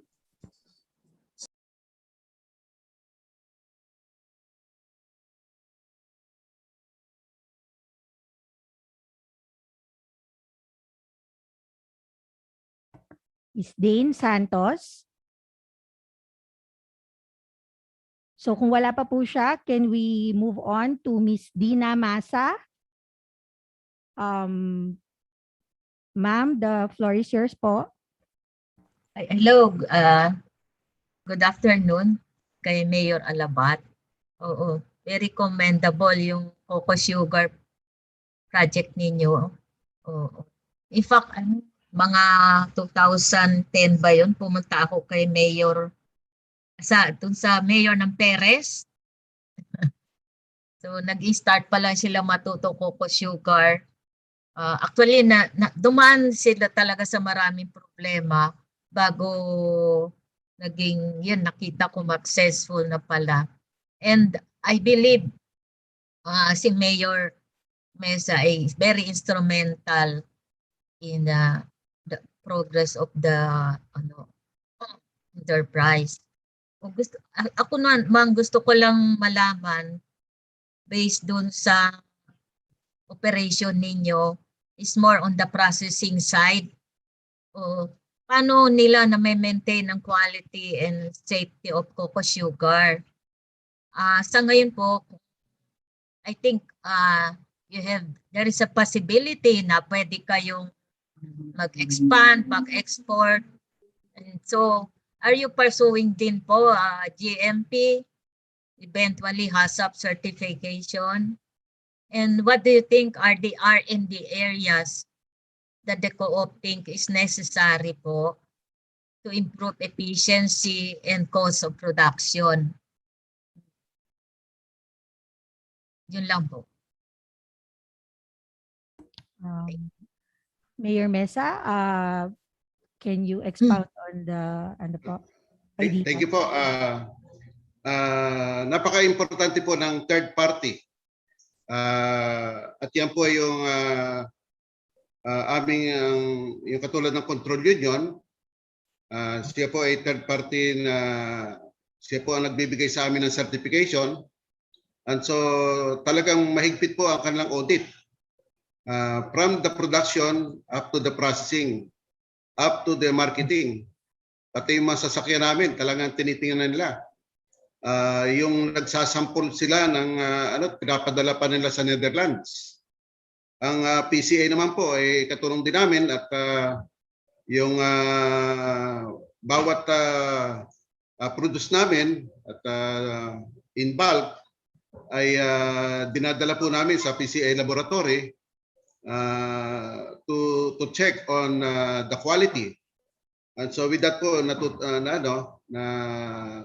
may maintain po namin yung quality. Of course yung other yung research and development tuloy-tuloy din po yan at meron po kaming mga private partners na tumutulong sa amin dito. Ganoon din ang sabi ko ang academ. Napakalaking bagay po ang academ. ang UP Los Baños, ang Southern Luzon State University. Ang UP Los Baños po, nag-create talaga sila ng team of experts to help Alabat technically sa mga projects natin dito. So napakalaking bagay po yung pakikipag-ugnayan sa academe and with all other government and private institutions. Thank you, Mayor Melsa. I think Mr. Fernando Cerile is raising his hand. Meron po kayong additional comment, sir? Excuse me. Yung question po kanina na gusto kong i-add yung how to strengthen the relationship between the LGU and co-ops or organizations. Okay, So sir.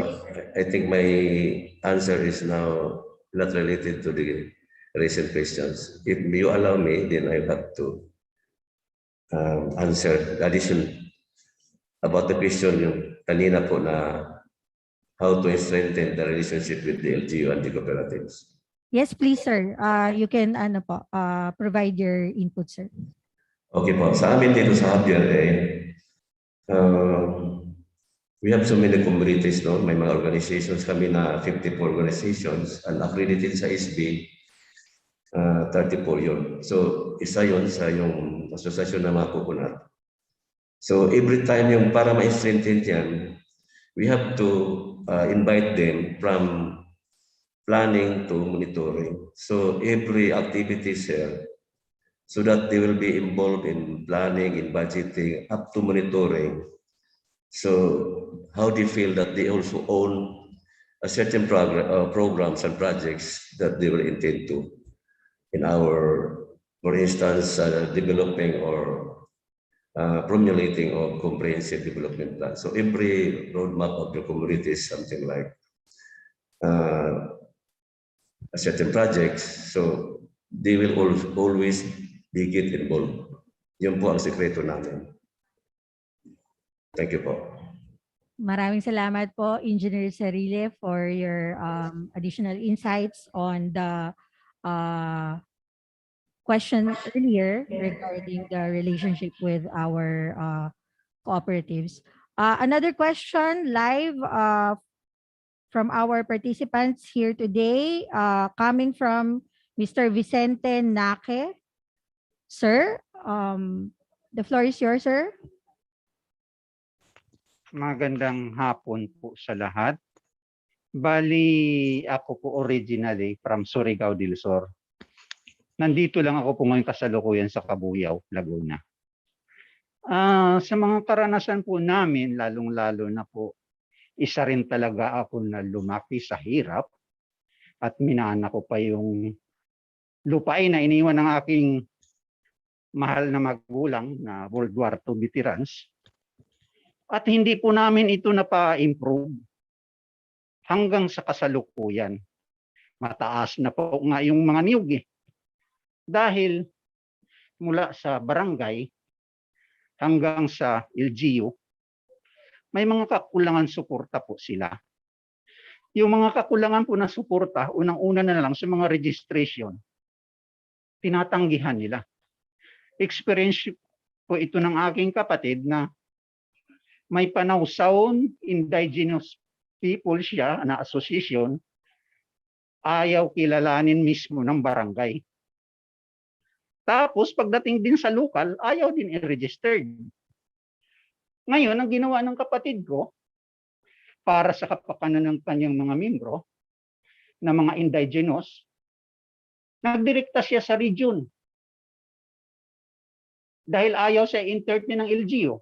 May representative naman doon ang PCA sa local government. Pero hindi ko maintindihan. Ipinagkakait nila yung programa ng gobyerno. Pagdating naman doon sa region, hindi naman siya tinanggihan. Ine-entertain. Ang problema pagdating sa local, pagbaba sa barangay, kasi mismo mayroon siyang project na approve na ng region. Pagdating sa LGU, naglaho parang bula. So ang ginawa niya, inimbestigahan niya kung paano nangyari. I-approve naman. Yung pala nasa ibang asosasyon binigay. Di gaano kasakit yun. Sa isang ordinaryong magsasaka ka na gusto mong umangat, yung makatulong ka sa lipunan, tapos ganun ang nangyayari. Kaya napag-iwanan po talaga kami doon sa Surigao del Sur. Yun yung problema namin sa mga maliit na mga magsasaka. Matataas na po yung mga niyog namin. Gusto na namin palitan ng mga yung mga ano tawag nito?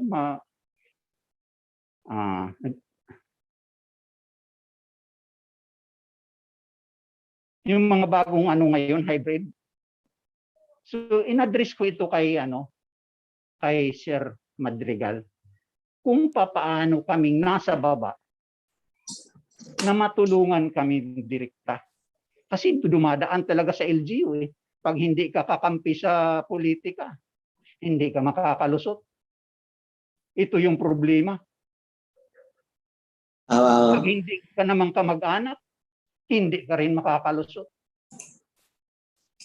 Baka po matulungan nyo kami sa programang panglipunan na yung mga maliliit talaga mismo, direktang matulungan. Maraming salamat po. Salamat po, no, Mr. Naki. No, ito po siguro ang isang unang aking ginawa nga po dito sa atin sa PCA ay alam po ninyo, sabi nga mas maganda po kung yung pag-uusap ay mas maraming involved, no? Mga iba't ibang ahensya, iba't ibang mga stakeholders ay magkakasama. No, kung makikita po natin doon sa inilahat ninyo, yung inyong komunikasyon sa LGU, tapos yung komunikasyon sa PCA. Ngayon po dito po ang ginawa po natin ay sabi nga i-organize natin itong ating stakeholders forum, no, sa lokal, mula sa kung po pwede, ang inano po natin probinsya, kung pwede mula sa municipal, provincial, regional forum, no, para po nakakasama natin sa pag-uusap, no. Alam niyo po, mas marami ang nakakarinig, mas marami ang nakakaalam, mas magiging transparent, mas magiging patas ang response ng ating mga partners dito o ng mga stakeholders, no. Maari hindi pa lang natin siguro nakikita din yung side, yung side po ninyo yung ating narinig. Maganda siguro eventually, no, maganda po nito mailahad kung ano ang naging problema. Pwede rin po natin kausapin ang local government. Baka naman may iba ring, maliban po sa inyong sinasabi, baka may iba ring dahilan, no, ang ating lokal na pamahalaan, maaring halimbawa na yung preparedness o kaya kung merong ibang pero supposedly kung talaga pong merong kasulatan nasa inyo o kaya may programa talaga sa inyo nakalaan, ay tatanungin natin kung paano ang nangyari dito sa implementasyon. But sabi ko nga po, yun, mas maganda po sana maging aktibo yung ating Coconut Farmers Council at nang sa gayon yung representasyon ng ating mga maliliit na magsasaka sa ating lokal na pamahalaan magiging mas institutionalized o mas magiging formal at nang sa gayon ay mas may nagdadala po ng ating mga hinaing mismo sa ating local government. No? Yun po siguro ang aking sa ngayon, no? Pero maganda po nito makuha natin yung buong istorya, no, at makuha rin natin yung side ng ating ng local government para para makita natin ano ba ang naging problema. Maraming salamat po. Thank you, sir. Maraming salamat po sa inyong katanungan, Sir Vicente Naque. So, our last po na nakikita natin naka-raise ng hand live participant for today Ito po, kilalang supporter po ng PCA at ng coconut industry po, Dr. Emil Javier. Dr. Javier, the floor is yours po for some discussions. Yes, magandang tanghali sa atin lahat. Magandang tanghali, Admin Madrigal. Ito follow-up question para kay Mayor Mesa. Yung tanong ni Admin Madrigal na suggestion din ni Shell Abito na sana makasama yung dalawang munisipyo sa Alabat sa progreso ng bayan ng Alabat. So, kasi yung cocoa sugar at saka coconut water, coconut milk, in the world competition, merong premium kung yan ay organic. Kaya tama yung organic cocoa sugar. So, pero marami pang ibang produkto na pwedeng itanim kasama ng coconut like coffee, cacao, and other things na pwede ring organic. Mayor, yan ba yung napag-usapan na ng tatlong mga mayor na baka sakali mas maganda yung buong Alabat Island gawin na nating organic para madali ang certification. At kung yan naman ang maging decision nyo, I'm sure we in Los Baños will be very happy to provide technical expertise. So Mayor, yan ba yung napag-uusapan na baka magandang ideya declare na natin yung buong isla ng Alabat organic para madali ang certification. And then we could go plant many other crops na organic ang classification and therefore will have premium in the market and higher incomes for the farmers.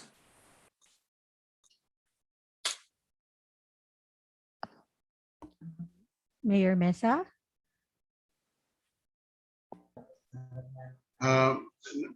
Nagkaroon na po kami ng content technical sa internet but ang inabutan ko po ay yung maging organic ang buong isla.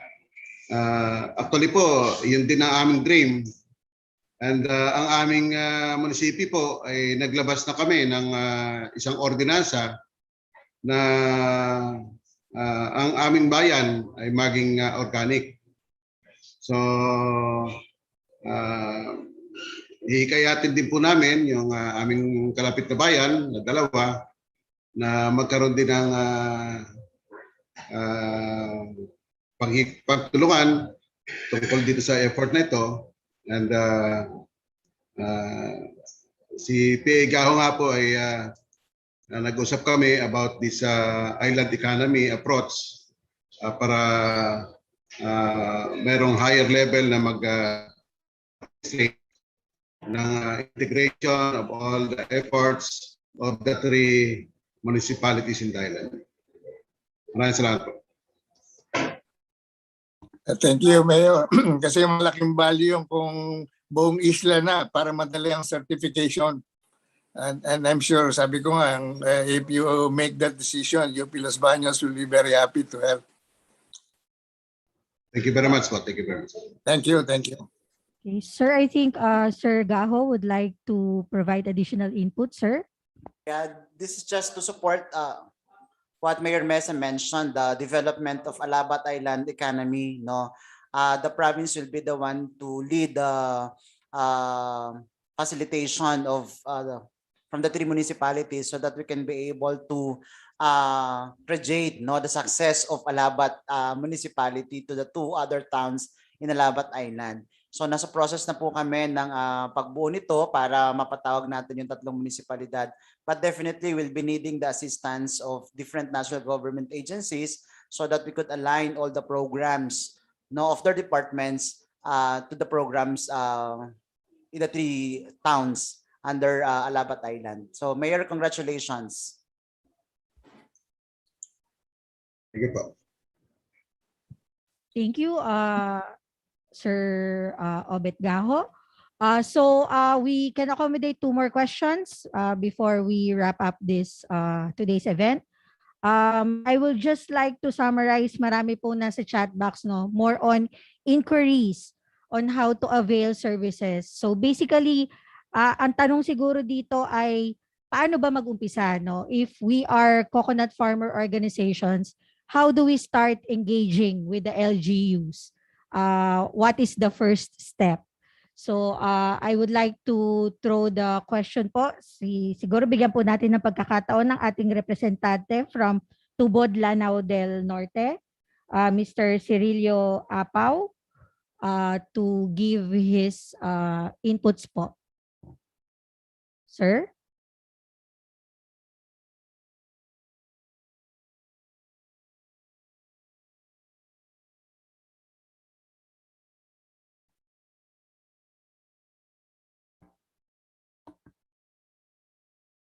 So mukha pong wala po si Sir Cirilio Apaw.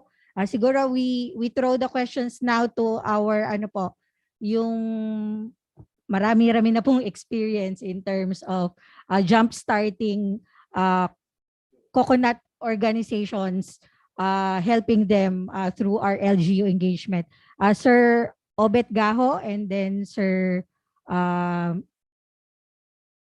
Joel Pilapil can also provide inputs on the PCA part. Sir?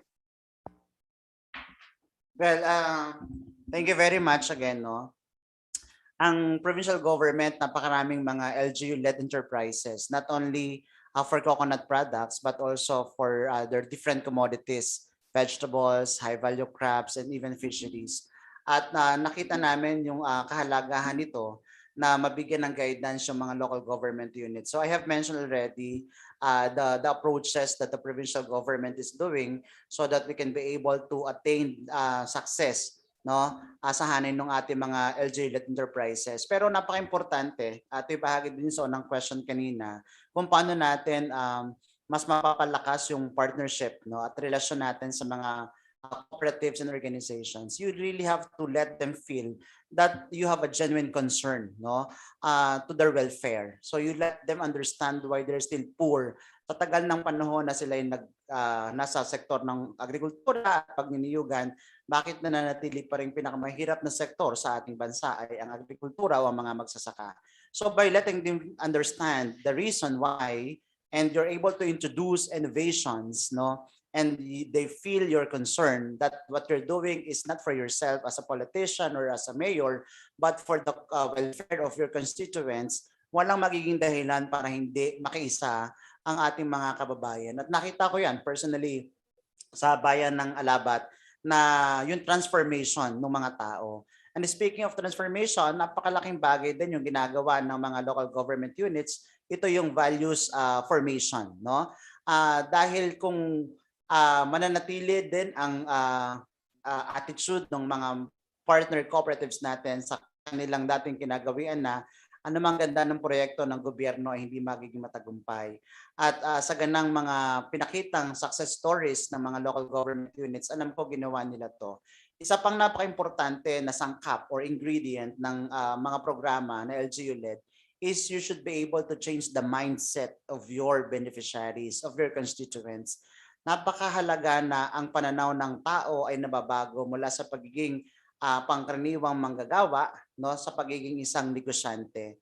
Sa ganung punto, mas may drawing natin yung tagumpay na hinahangad hindi lamang ng mga constituents kundi hinahangad ng mga namumuno sa bayan. Dahil kung umuunlad yung pinakamaliliit na sektor ng ating pamayanan, makatitiyak tayo na magiging inclusive yung growth or development sa ating community. Kaya po itong Coco-Kwentuhan na to ay isang paraan. Nakakatuwa yung mga comments, no, na bakit ngayon lang nakita ng mga tao ang ginto sa niyog, bakit ngayon lang nakita ng ating mga kababayan ang programa ng pamahalaan na kinakailangan palang maging organisado pero nandyan at handang tumulong. So itong mga comments na to ay tunay na nakaka-inspire, no, sa mga national government agencies at maging sa mga local government units na tinitingnang sandalan, no, ng pag-unlad ng sektor ng pagninegosyo sa agrikultura ang mga lokal na pamahalaan. So maganda itong simula at I'd like to congratulate PCA for doing this. I think sa taong ito napakamakabuluhan ng ginagawa nating Coco-Kwentuhan. Thank you. Thank you, Mr. Gaho. We'd like to hear from our regional manager from PCA Region 8, Sir Joel Pilapil.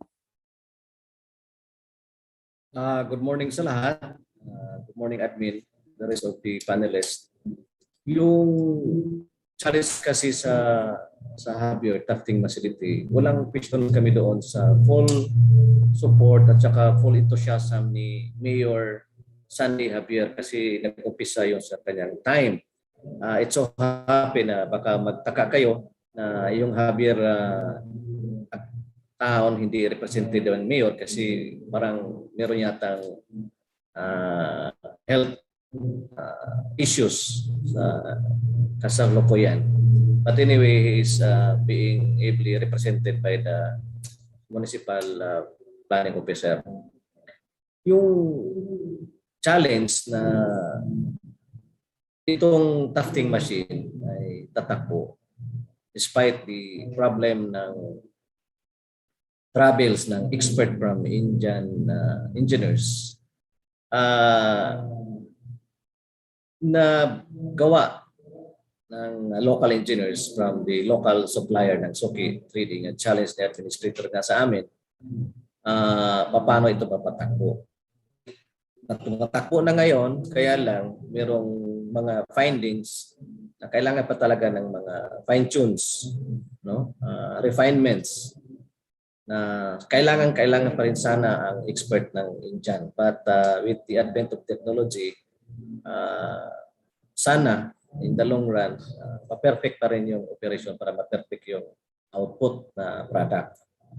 And na-mention ko kanina sa video na yung LGU Javier may sariling decorticating machine with a capacity of 20,000 nuts per day.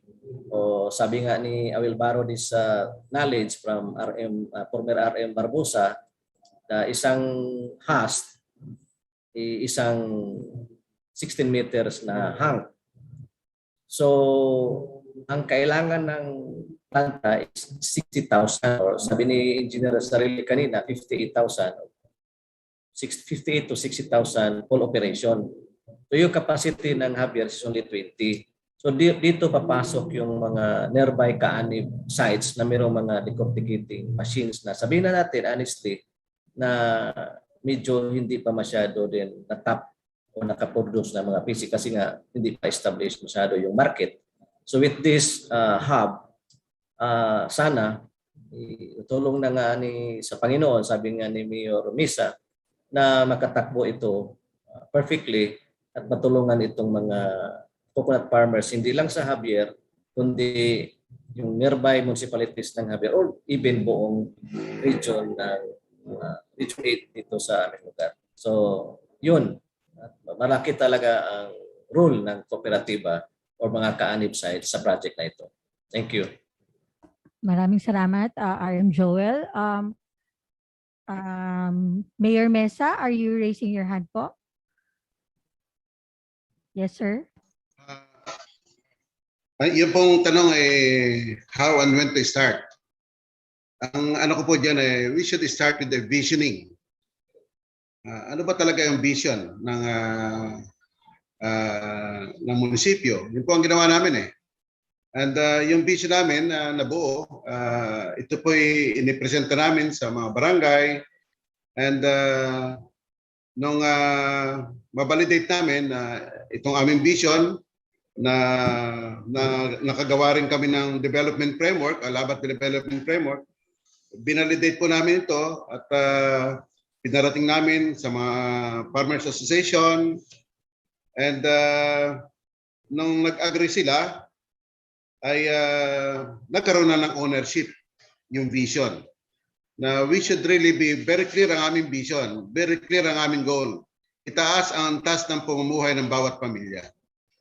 Upang makamit namin ang aming vision na isang mapayapa, maunlad, maganda at masayang bayan ng Diyos. And to be able to know that, we have to know the situation. Ang situation ay we have the people, we have the land, we have the water, and the challenges are there.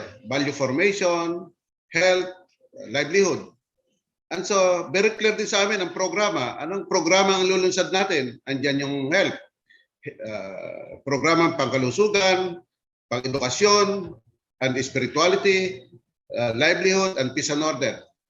So, the rest are cross-cutting concerns. So, importante po talaga na you have a vision, You have a plan, and this vision and plans are well understood and accepted by everyone. So there is ownership by everyone. Ilan po, thank you. Maraming salamat, Mayor Mesa. I think yun po ang napakaganda po ng wrap up, no? The having a vision in mind sa pag-uumpisa po ng ating mga undertakings for the development of the coconut industry. I guess this ends our question and answer for today. I would like to give the floor back to our MC. Thank you very much. Maraming salamat po once more. Another productive and very insightful Q&A session. Thank you so much, Ms. Leia Ana Cuarto, our Department Manager at the PCA CPS. Bago po tayo magtapos, gusto pong tawagin ang ating Deputy Administrator of Administrative and Finance Branch, Mr. Walter M. Partosa, to award our plaque of appreciation for our esteemed guests and panelists for their contribution today. Sir Walter. Thank you, Dan. Maraming salamat po sa inyo lahat. Lalo na po sa ating mga special guests na tumulong sa ating discussion today. On behalf of the Philippine Coconut Authority, I'd like to present this plaque of appreciation to Cabinet Secretary Carlo Alexi Nogales. In grateful acknowledgement and sincere appreciation for his valuable service rendered as keynote speaker in the Coco Negosyo webinar entitled Sa Coco-Kwentuhan, Negosyo ang Pag-uusapan, Suporta ng Industriya at Gobyerno sa Manyog ay Asahan. As part of the 35th National Coco Week celebration given this 23rd day of August 2021 at PCA Diliman, Quezon City. Signed, Benjamin R. Madrigal Jr., Administrator. We also like to present the plaque of appreciation to the different participating local government units, to Claver, Surigao del Norte, Miss Honorable Georgia D. Gokyanki, Mayor of Claver, and Ms. Presida, Chairperson of the Claver Coconut Farmers Multipurpose Cooperative.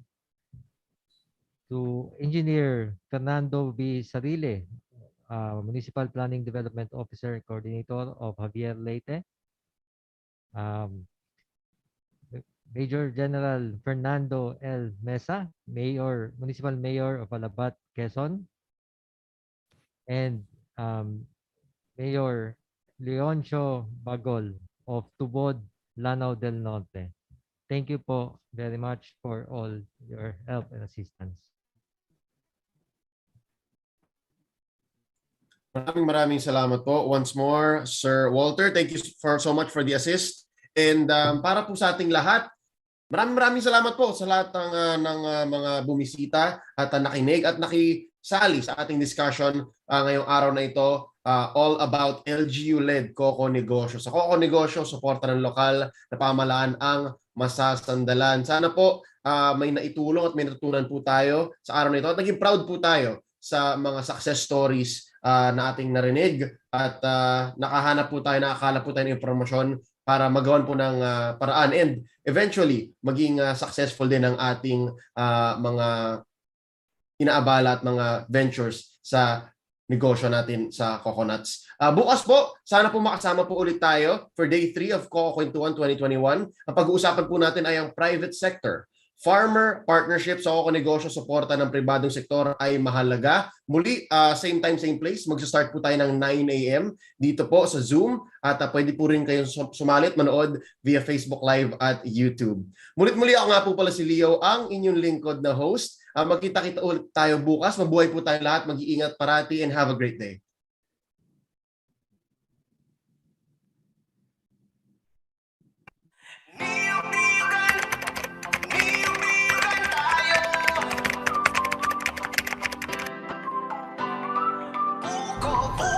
Welcome to the 35th National Coconut Week. This is the first time PCA will be doing a virtual exhibit. The objectives of this activity are to establish awareness of the importance of the coconut industry, to promote coconut products and byproducts and their benefits, and to encourage investments. We have 18 private companies producing various coconut products, participating on this virtual trade fair, and 2 government agencies. By using the mouse over and clicking the eye icon, our potential buyers will be able to see company information with contact details, address, and their product lines. By simply clicking icon button of the company, you will go directly to their booth. This is the Philippine Coconut Authority booth. All marketing collaterals like company banner,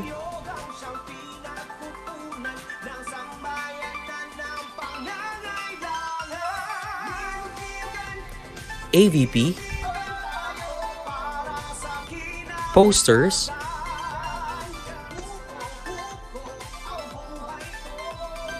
and brochures. Contact information can also be found in the booth and the chat box for inquiries.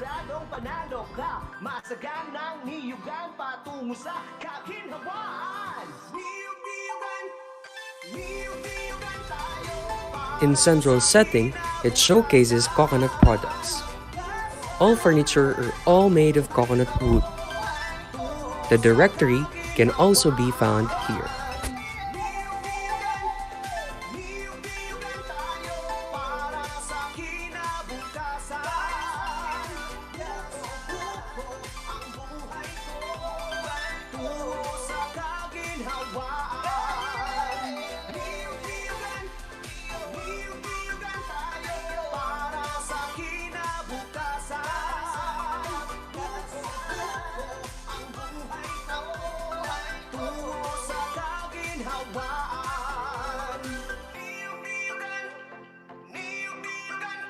Coconut bioengineering technology. The technology refers to the use of coconut materials to stabilize slopes and minimize soil erosion by placing materials in sloping land and embankments. These materials hold vulnerable soil and permit vegetation to control soil surface erosion and conserve the productivity of the soil.